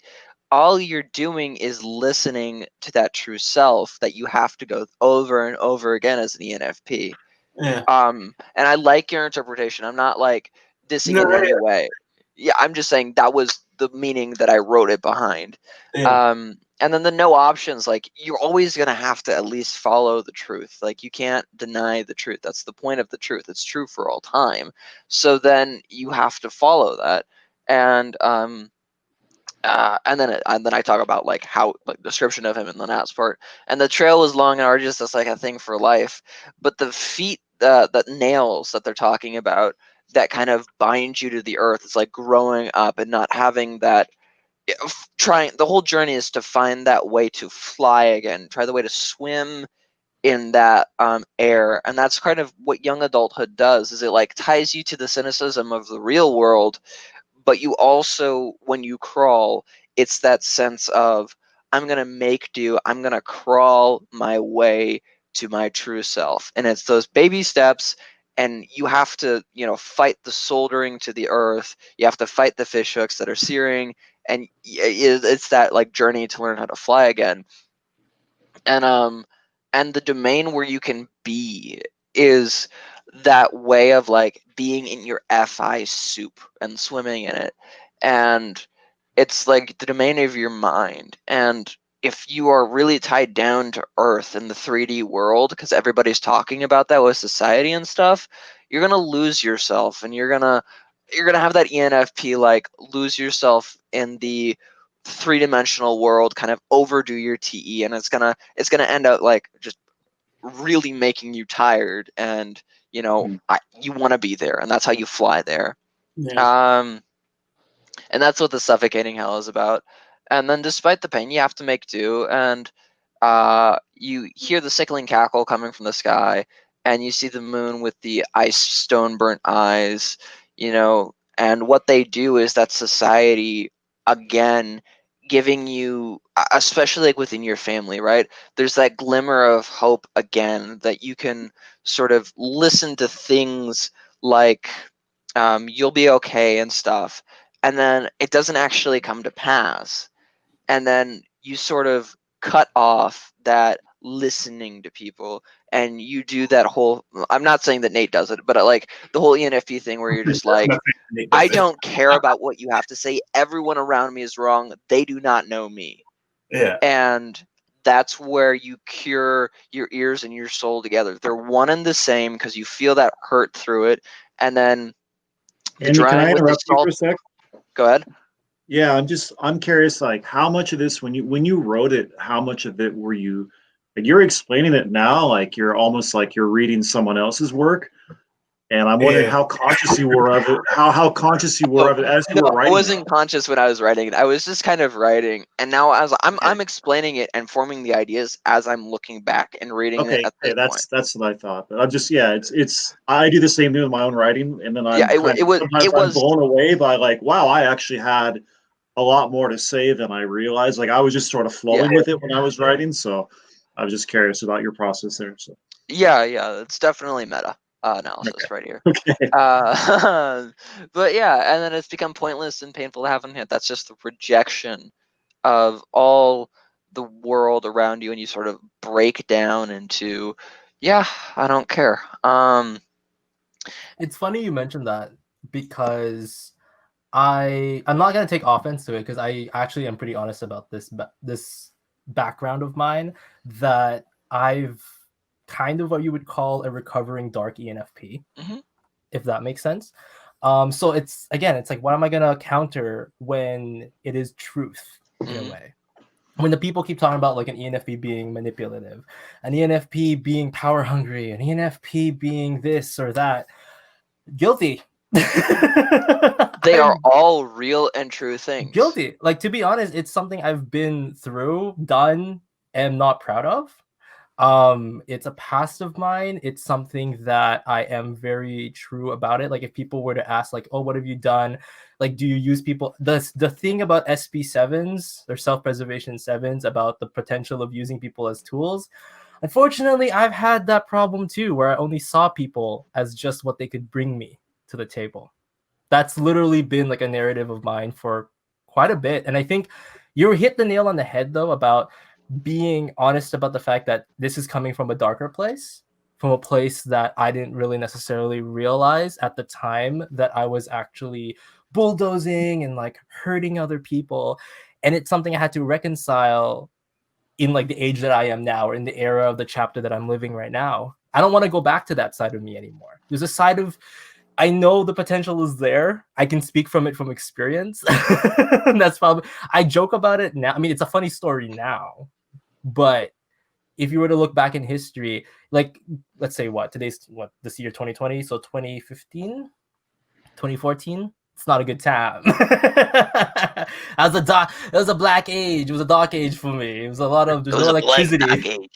Yeah, it was no electricity in my world. And I think I don't know, like maybe that's breaking a stereotype or something about sevens being all happy all the time. But I mean, I always kind of knew I could, and then when I gave into it, it tasted great.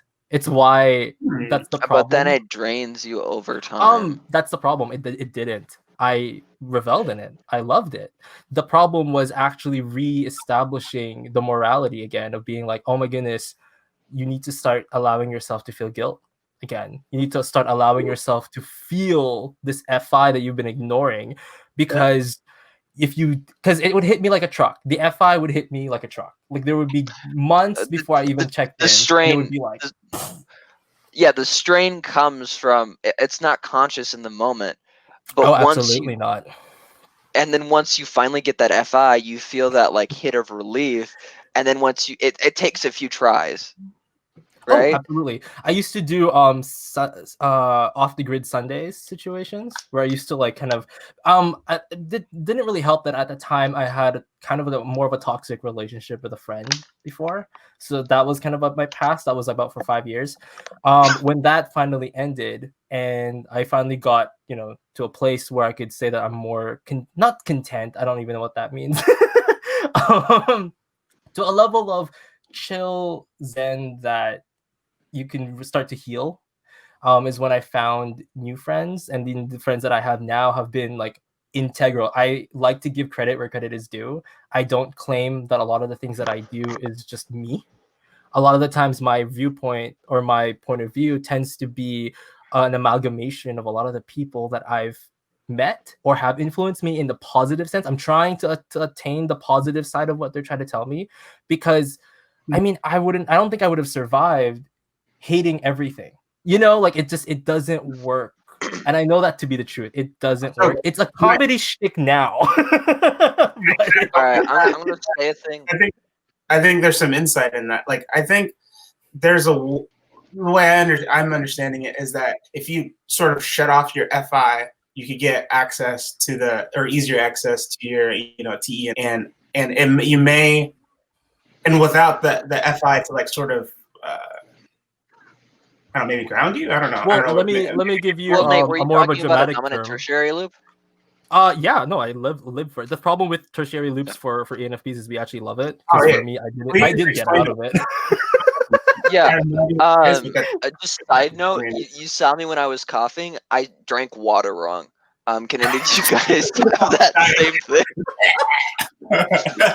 Hey, how long would it take us to notice? Like, if we were in a conversation and then you just chucked down the water, we're just going back. And he's just dying. You're like, oh wait, what? yeah. Oh no. Totally. And where'd Andy go? Yeah. Yeah. I was so dying in the I background. mean, Joyce, I gotta say, like, this is actually kind of a fun gig to put us all together, because you got like a lot of different flavors of ENFPs. Say Andy and I may be the same as sevens or something, or maybe when Fox joins too, if ever he does, or whenever he does. But we're all kind of different flavors.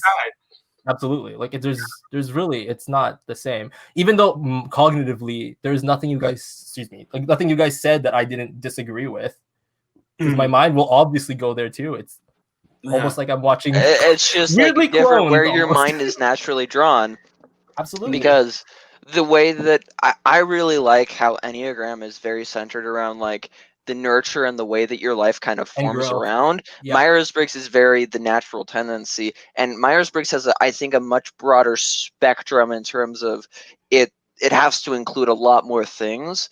So it allows for a lot more variation. And I'm not saying Enneagram doesn't allow for variation, but Enneagram, I think, makes a much more holistic approach to learning about yourself, because it narrows stuff down into subsets that also have variation, but they tell you more about than just having. If you weren't hurt when you read your Enneagram. You guys jumped over it. When you guys explain that, you said tertiary loop or something like that. Oh, dominant tertiary loop. I'll let Nate explain that. Well, probably better.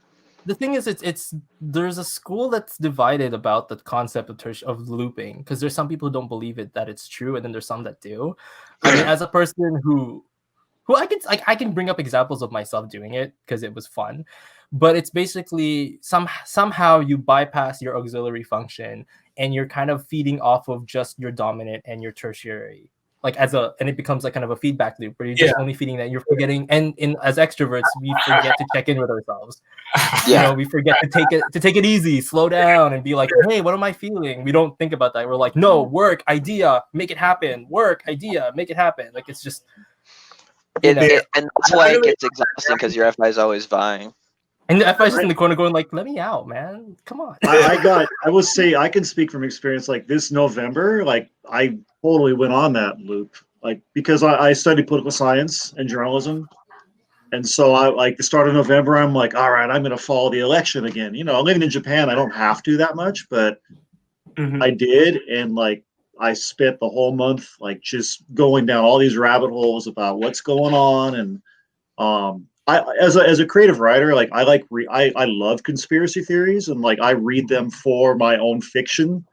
And I wrote, like, my last piece of creative writing I wrote was like when Trump came down with COVID, I came up with this like story where like one of my stuffed animals from my past was gonna like come from his space brigade. The teddy bear armada was gonna come, and like they were gonna choke Trump to death, and like that was gonna be the October surprise. No, aliens can never hurt me, even when I have COVID. Okay, all right, I'm the reddest ever. All right? But it's funny because I was like before this last night, I was like sort of writing down some stuff I wanted to see if you guys could sort of felt, and that loop sort of explains a lot of it. Because then I think of like when I have my NE and FI together, I could like connect with anyone. Like people think I'm happy-go-lucky, people love me, And then sometimes that FI goes away, and I'm like NE TE, and then I could be mischievous. Like I could figure out like ways to like get away with stuff or something like that, or It's so fun to do and that. and then when you get the NESI, then if it's good, like the NETE can be positive. I could go down a rabbit hole and just like study for a long time. That's how I got into like the Jungian stuff. I could read a bunch, but like when it's bad, it could be mischievous. And then when it's the NE and the SI are together, I could get like dark. Where I'm remembering like the bad stuff that everyone did, or like keeping lists or whatever negative things happen. And I think when they're all in synergy together, then you're just like feeling the best you've ever felt. But it's hard to get access to the tertiary and quaternary functions. But well, Nate, someone brought up the Personality Hacker podcast, and like one of the things I learned from them a few years ago was about the importance of that auxiliary function. And like that, to me, like that's actually what I did just a few days ago. I was like, you have totally cut yourself off from your feelings, from your FI.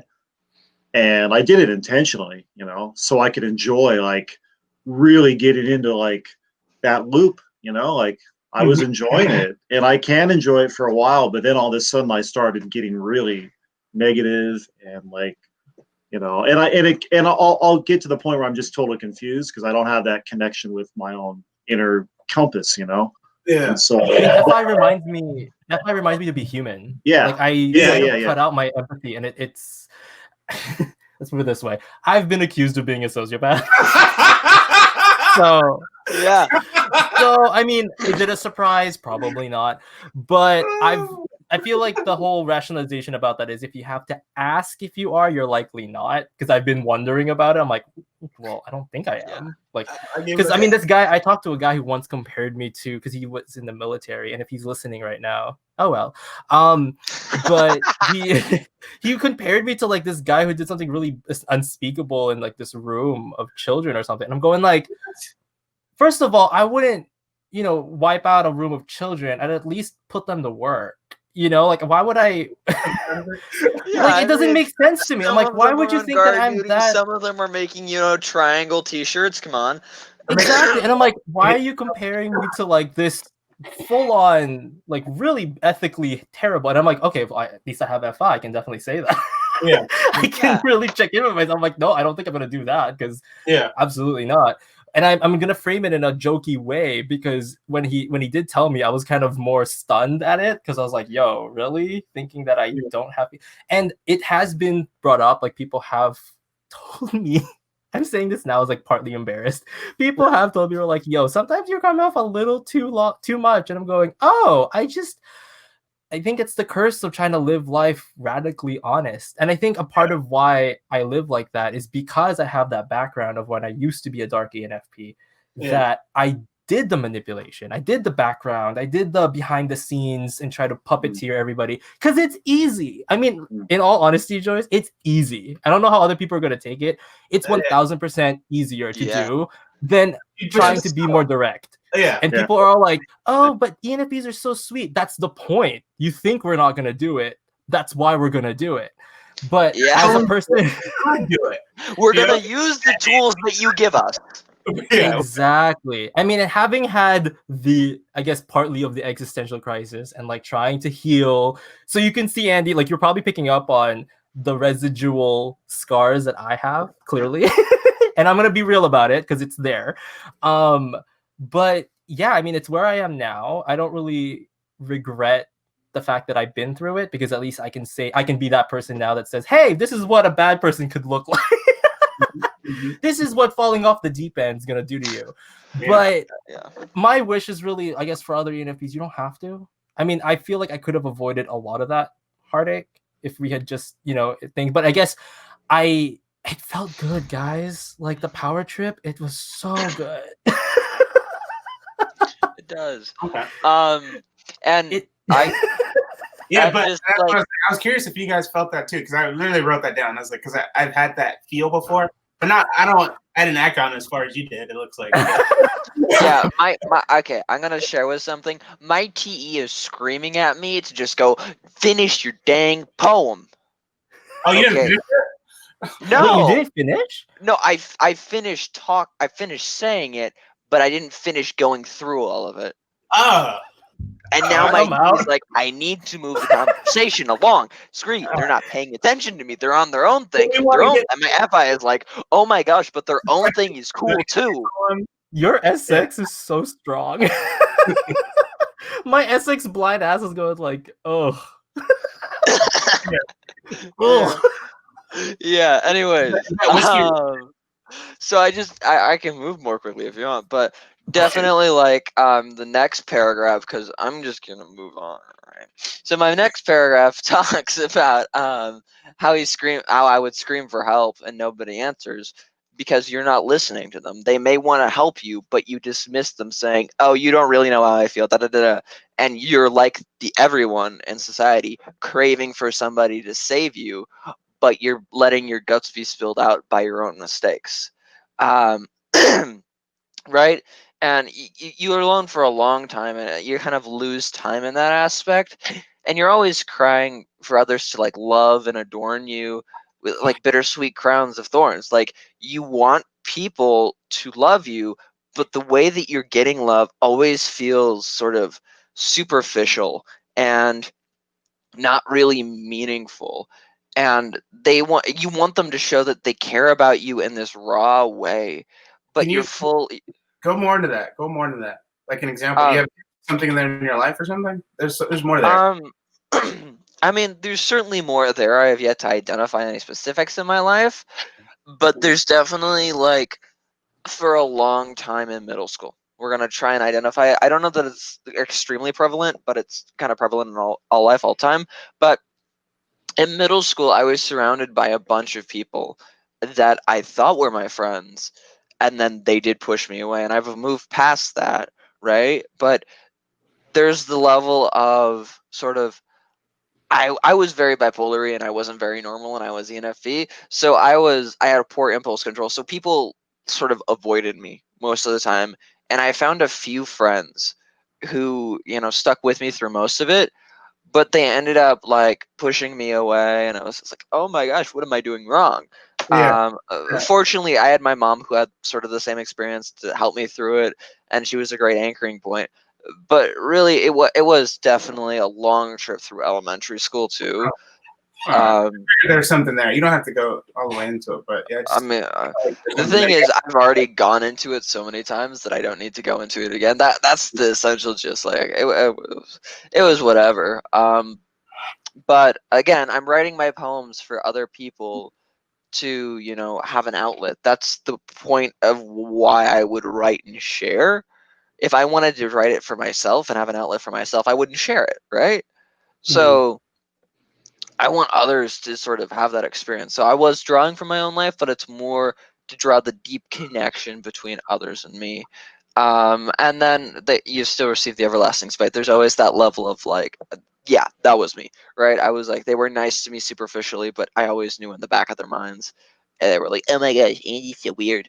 And even like in theater, you think theater class is going to be the most accepting place, but like I guess it wasn't like a lot of people. But by the way, Andy, I just want to about that what you said. I have this question because I've been brewing this theory about ENFPs and FI people in general. I call it the stench of intention. Can you guys smell it? Yes. I know exactly why people are doing Yeah. this. Right? You guys know what I'm trying to say? Like, we may not always be accurate to exactly what it is they're thinking about us, but you could almost be like, something's foul. You're not being yourself. Like, you can just like sniff that there's a person out there going like, oh, you're bad news to me. Like, does that make sense? Because I thought I was the only one. I was like, okay, I gotta ask all the ENFPs this. Oh no, I can totally smell it. And all my friends are like, I don't see that. You're wrong. And I'm just the like, stench of intention. I can identify their motive because they're so easy. It stinks. It comes off of their bodies. It wafts off of them. It's so bad, BO. Oh my god. Yeah, because two things popped up. Was one what you're saying, and then Also, damn, I lost my train of thought. Actually, fuck it. Just keep going. I lost my train of thought. That's I do that all the time too. And then it's like finally you're sort of kind of getting back on your feet as you meditate through the visions that you're sort of seeing as they, dance in the soup in the back of your mind. And then you fall into like sort of a flowy lull. And I'm like a very like wanting my soulmate, as most ENFPs are. And I've gone through like friends with like special special titles in middle school, right? Like I had 3 or 4 whatever GFs, Oh, look at you. Okay. But there's actually an INFP that I really like now and I really liked then. Yeah.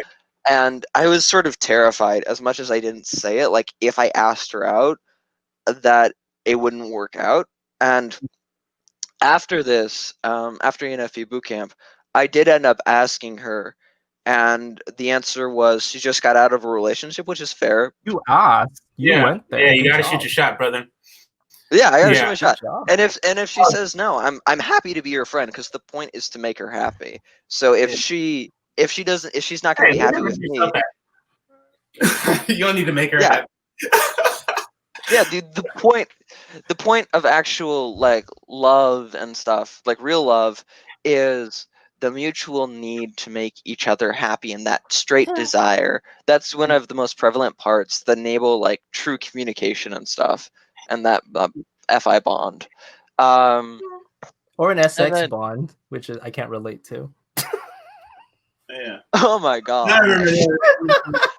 For anybody who's watching and doesn't understand the sex bond, sex is like I'm longing for like a romantic partner and stuff. No. I'm talking about Enneagram instincts. Like it's. I know, that's what I'm talking about. Okay, because you when you speak of this bond thing, to me it comes off as I don't mean this as an offense. It's not meant to be too good to be true, but it comes off like it's a luxury for me. Like I can't afford that kind of feeling. Because I don't know if you guys are like other people or folks are familiar with the Enneagram, but when someone is an SX blind, the blind spot for me, which is the sexual instinct, it makes me kind of not so much as uncomfortable, but also kind of I see it as a luxury. I see it as something that I have to work towards rather than because I am aware of it. Like I'm not blind, like what the word is. I'm not actually blind to the sexual instinct and the raw magnetic attraction that people are giving off of each other. Yeah. I just don't see it as useful for me.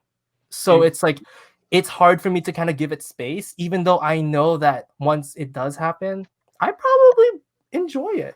I think it'd be fun. And I do look at people who are SX Dom with both an awe and a confused face a lot of the time. So you'll see it happen for me a lot. But it's not supposed to be a bad thing. I just think it's amazing to look at. Like it's what SX kind of the raw instinctual side of things about the attraction of like what pulls you, what repels you to an object. Those things to me is like a mathematical equation I can't figure out. This makes me think of what you were talking about before, Bryan, about in the same way that the modern world has made us alienated from the warrior. I think it's in the same way. It can do the same for the lover, and I think it's another one of those things that's a function of age too. That the alienation may grow, and I'm curious what you think about that. Just I don't really have any other thoughts on that. Just I mean, absolutely. I mean, I think for the man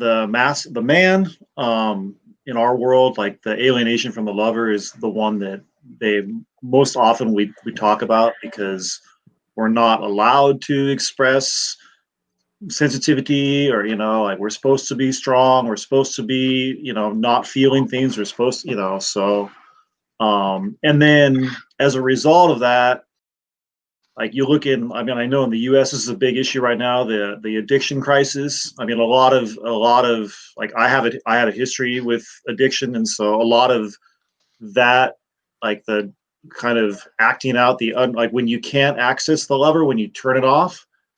And this gets back to the whole idea of feelings. Like when you're not connected to your feelings, then you'll act it out and like you'll seek it through substances or whatever. And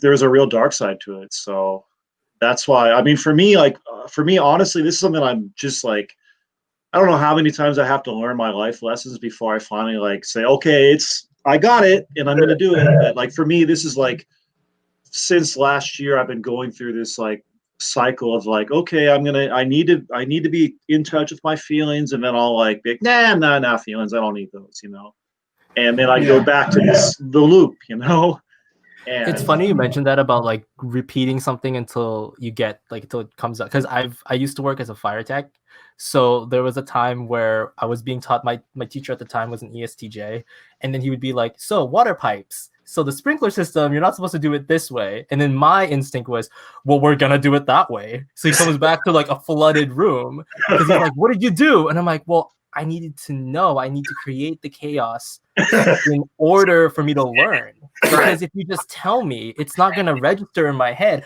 Show me the chaos now that I can figure out and be equipped for it later. Yeah. Right. Like, I need to explore that. Don't deny me the ability, the capacity to explore the potential. That's where I'm thriving. So yeah, I flooded the room. I mean, it gets back to what you were saying before, Nate. I mean, like, for me, like, I actually think going through all the struggles and the having the experiences that I've had where I've just done the worst things and like learning that I have to do that. I'm kind of a live by experience person, like I can read a book and read someone else's experience of it and go, yeah, that makes sense. But then there might be a part of me that's like, yeah, I want to try that myself, Yeah. And even though I know in my mind, like I probably shouldn't, but like then once I go through it, then I'm like, oh, okay, I get it now, so. Yeah. Yeah. This is a really profound chat. Like I see, like, sorry, I'm just that came out profound. That was I see EPs. Sometimes they have to go through a lesson a few times or like experience it for themselves to really like learn it. Perceivers kind of learn the hard way, as they put it a lot. Yeah. So thank you so much for sharing. Any final thoughts before we close down? Pretty much, yeah. For sure. That's we didn't definitely even get to the happening, holistic part of my poem, but also, wait, Joyce, did you even have a list of questions for us to go through? Really? She did. Yeah, she did. I wanted to go through some questions, but no, this is great too. Well, should we try to be more structured? How about you send us the questions beforehand? That way we can just prepare our minds. Yeah, because we're all we're spitballing free. All of us. Yeah, Joyce, if you wanted to ask us questions and if you wanted to move on, our TE would have totally appreciated and would not be offended if you were like, I have a question, we need to move on. She's not a TE user, unfortunately. I know, but like it wouldn't make us mad. It was in the beginning. It's great. Spitballing just shows NE in its wild nature. Our final thought for me, I've changed my hairstyle, probably at least 8 times now just by flipping my hair either way. That's a good hairstyle. In the comments, which one's better? yeah. Comment which one's better. Timestamp it too. It's final thoughts. Yeah, Andy's best hairstyle in the video. Andy, you find that we have, like, I feel like we just we can't help it. We have meme faces. Apparently, there's faces of me floating around, just giving facial reactions to things. Yeah. I don't know. You'll probably have to find it somewhere. I have a lot of faces. Yeah, I don't want to do it because I feel like I'm gonna make a new one. Are you I wouldn't be a meme. I wouldn't be a meme. That'd be pretty cool. Yeah, I feel like Andy wants to be a meme. That would be his life. There's a picture of me floating around in a Chewbacca onesie, just passed out on my chair. So I've seen that. Really? Yeah. It's a dangerous world. Let me put it that way. The internet does not forgive. Okay. I can find it for you if you wanted to, Mickey, bud. You can find it if you wanted to. I mean, I have it too. No, I can't find it. I couldn't. Okay. I think I have the picture. I think I know who has it. I'll just ask them because they always post it whenever I show up. They're like, "Oh, it's you." Final thoughts? I think we're giving more than final thoughts. So we really? We have tons of thoughts. How are we gonna? We'll have a part 2. I am so sure of it. We may even have a part 3, potentially a part 4. We'll see. Joyce, you gotta send us the questions before. Yeah. I asked her. Because we need to pace ourselves. No, just come. It'll be fun. It was, but you did not get your questions answered. Did we even answer the first one? No, Sure. we never answer it. Just Andy. Oh, you're just Andy. Yeah, maybe that's something we can share. See, I'm the good child out of the four. Okay. I love how that's your takeaway, that you're the good person. I'm not the best person. I'm not the goodest person. That's not a word, but we'll go with it. I am the best child in the room because y'all aren't child. By process of elimination, it is me. Okay, fair enough. I mean, that is, yeah, we're all aging. Yeah. Old people, am I right, guys? We're basically Hashtag real kids. we're bloomers. I'm a zoomer. Okay. Can you adopt me? I kind of want to rescind being a millennial. I want to go to the Zoomer world now. Because like Zoomers have like a Zoomer different view on- humor is so whack. Zoomer humor is the best. Like millennials are like, oh my goodness, avocado toast. I don't want none of that. Personality is better, but calling us Zoomer, like, I don't want to be called a Zoomer. Take me to the Zoomer. I said it on Twitter before. I'm like, adopt me. I'm sending my application now. Fair enough. I think. Well, I'm a Gen Final X thoughts. man. I think you Final guys got the thoughts. best name. Millennials the best. I mean, Gen X and Zooms get along well though. So this is why. See, this is why we need to. Right? Yeah. I need to get into this. It's either Gen X or Zoom. I need to get somewhere. Yeah. I got boomer parents. You gotta do what you gotta do. So. Okay. All right. Well,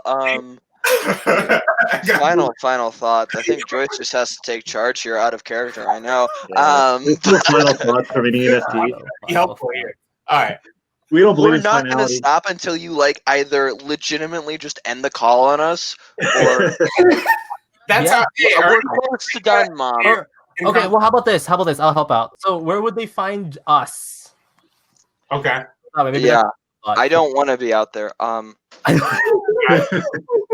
don't have a need to have On this have video. people gather my contact information. Okay. Fair enough. Someone's holding me ransom. Yeah, I'm at Mickey Goes To on Instagram. Bryan. Boy, I'm trying to remember my Twitter. Like, okay, I'm at Nihon Bryan, which is Nihon Japan Bryan on Twitter, and of course Facebook. You can find me there, and you can also check out my podcast, which is the BNP Realm podcast. But it's actually finished. It's actually finished. I just put out bonus episodes now, man. But I'm gonna do a new one in 2021. So. Oh, nice work. Well, Joyce, you had me before. I have a YouTube channel myself. If you look up Nate Rasa, you'll find it. You'll also find me more so on Studio 3C7. I share it with an ENTP where we talk about whatever. So that's going on. On Twitter, you'll find me as @KiddoRasa, KIDDORASA, which probably is not a good idea to put up now that I said it, because I got a lot of thoughts on there. So if you're entertained with a pseudo cynical ENFP talking about whatever, then that might be the account for you. Nate, you just got a new subscriber. Well, there we go. If you want to hear me blast and criticize people every time I disintegrate to a 1, I mean, that's me. So yeah. Yeah. If you guys want to find me, no. You're not allowed to. You're not allowed to. I mean, for now. I mean, come on. I mean, Andy, I recently revived my podcast where we talk about whatever also, but in a longer format. So, I mean, if you guys want to have me on your YouTube channels, that's fine. You can find me on. I'm a chitlor. I mean, what am I doing? Thanks to you, Joyce, for bringing us all together into this Yeah, honestly, cursed this is Cthulhu pool of pretty darkness. Either really. And I really want to like comment on your ability to like silently put forth an opinion, but just let the conversation flow. It's a real skill. Yeah. Yeah. Thank you for recognizing my skills. Yeah, here are my takeaways from this conversation. Okay, so 1 question, 2 hours, partially answered, but then you guys answered millions of other questions that I wasn't asking. So The midpoint between me and Andy having a moment. yeah, you guys were having a bromance right there. Oh yeah, absolutely. Yeah. Awesome, yeah. Oh, you guys are being shipped together on the internet. I have major respect for Essex Doms. I just also hate you for all the right reasons. Yeah. And so ENFPs get a lot done when they're trying to get something else done. Yeah. So they get distracted, but they're really productive in the area that they're not supposed to be doing. And it shows through how they answer questions. So the main directed question was not answered, but all the other questions you could have asked were answered. So it was still productive, just So not. we'll hope you give us the structured questions next time. Yeah. Yeah, the ability to swiftly move from topics to like quickly comment on abstract theories. Like you guys brought up so many theories, like so many models. Look up all in the this chat. philosophers. Archetypes, Ikigai, all these podcasts. Every single theoretical model was like probably mentioned at least once. So that was a great ENFP chat where y'all are able to like discuss theories and models together and just dive into the depth of each other's archetypes and then laugh intermittently throughout all answers. And yeah, this is like an inner look into the dark part of the ENFP psyche, and they're really good poem writers too, because Andy's poem was Right. Right. Yeah, and they're great lovers of paradox and juxtapositions. Yeah.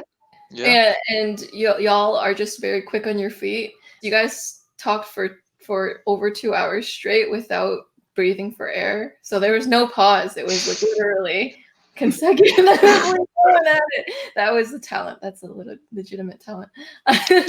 Here's to Joyce taking a bender later. Yeah. The thing that I think a lot of types don't understand is as we speak, we're still forming the thought and opinion. So the reason why we're so long-winded in the way that we talk and like give the argument is it's not formed. So we sound like to ourselves we're saying the same thing over and over, and we're trying to put new spins on it. So there's definitely like I know that introverts, their thing is they have to think about what they're going to say before they say it to form the idea. How we form the idea most effectively is to just start talking. Yep. Can I give a little bit of an ENFP advice that I actually just started doing last year, which is my hobby is going on bike rides, and I bring my phone, and like when I'm really struggling with something, I will record. I would just talk into my phone and record and just get my thoughts out. Because as a writer, like writing works, but when I actually talk it out, when I hear the words, that's when I really get to what I'm trying to figure out. And so I actually put this on one of the ENFP's pages on Facebook and got a bunch of great feedback. That's great, because I was saying like there is a cultural no against talking to yourself, but I'm like, but if you have your phone and you're recording into it, then Imagine actually learning how to ride a bike. Like it could not be me. yeah, okay. I mean, Learn the bike had first. a philosophical conversation with a frozen waffle. Yeah, like you gotta do recording. You gotta talk to yourself. I can't blame you. It's a thing. Yeah, some right now. All right, well, I guess we won't hold you because we could start it right back up again. I can tell. Yeah. Right now, yeah. Get another hairstyle. It's amazing. So you're with an ENFP / type 7 when they are able to keep the conversation going for as long as the Earth is still alive. No man. I mean, you could argue that in some senses, but like we'll die before the Earth dies. Yeah. I mean, unless we don't. But I mean, there's that mortician I subscribe to on YouTube. She's like, someday you will die, and I'm like, that's actually comforting. Surprisingly so. I just tell me the realness. Tell me the truth. I'll take it. Or else you'll procrastinate. If we live forever, ENFPs getting God. Yeah, I'm immortal. I'm never going to get anything done. I'll do it tomorrow. Infinity is a curse. All right, takeaway from this conversation. Extroverted intuition is extremely verbose and it can talk a lot. Yeah, but it's awesome and it has many great ideas and it's very entertaining and you'll never a dull day. So yeah, thank you for that. You know, those spicy ideas y'all gave me. Thank I you love for having us. Yeah, it was a fun Yeah. chat. Y'all are energy and balls of energy. Y'all are caffeine, Red Bull, all mixed together, and That's Shoot not the what I vein. want to be. I had 3 cups of coffee already today, so. I mean, oh god, it's 10:30 here. I have a sleep. I'm not a normal teenager. Okay, I have an actual sleep schedule. Who is a normal teenager though? Yeah, what's that mean? That's the There There line. are normal tendencies in teenagers. Yeah, Okay, okay. like Okay. many of them stay up later than they should. Mm. Oh, that's true. That's true. That's enough. what I was talking about. Yeah. Normalcies within teenagers. No one teenager is normal. That's a brilliant philosophical conversation for our next ENFP panel. Yeah. All right. Okay. Dungeons and Dragons. So we'll be playing Dungeons and Dragons. Oh, 1000. Ah, I'm Knight. Hey, yeah. Is there any way to like digitize that? Do you need like the box and stuff? Yeah, whatever. Until next time. We'll talk about it after you stop. Dude, we should all three of we should make a Discord server about this. Not gonna lie. Yeah, I'm down for the Discord. All right. Discord it. Yeah. We should do that after the video ends. That sounds so cool. Okay. So You sound so tired. like, Called it. I called it. I guess they'll let me Absolutely. talk. They're gonna be tired by the end. Okay. beautiful Is it chat. Thanks everyone, and I'll see you all later. Bye. Bye bye.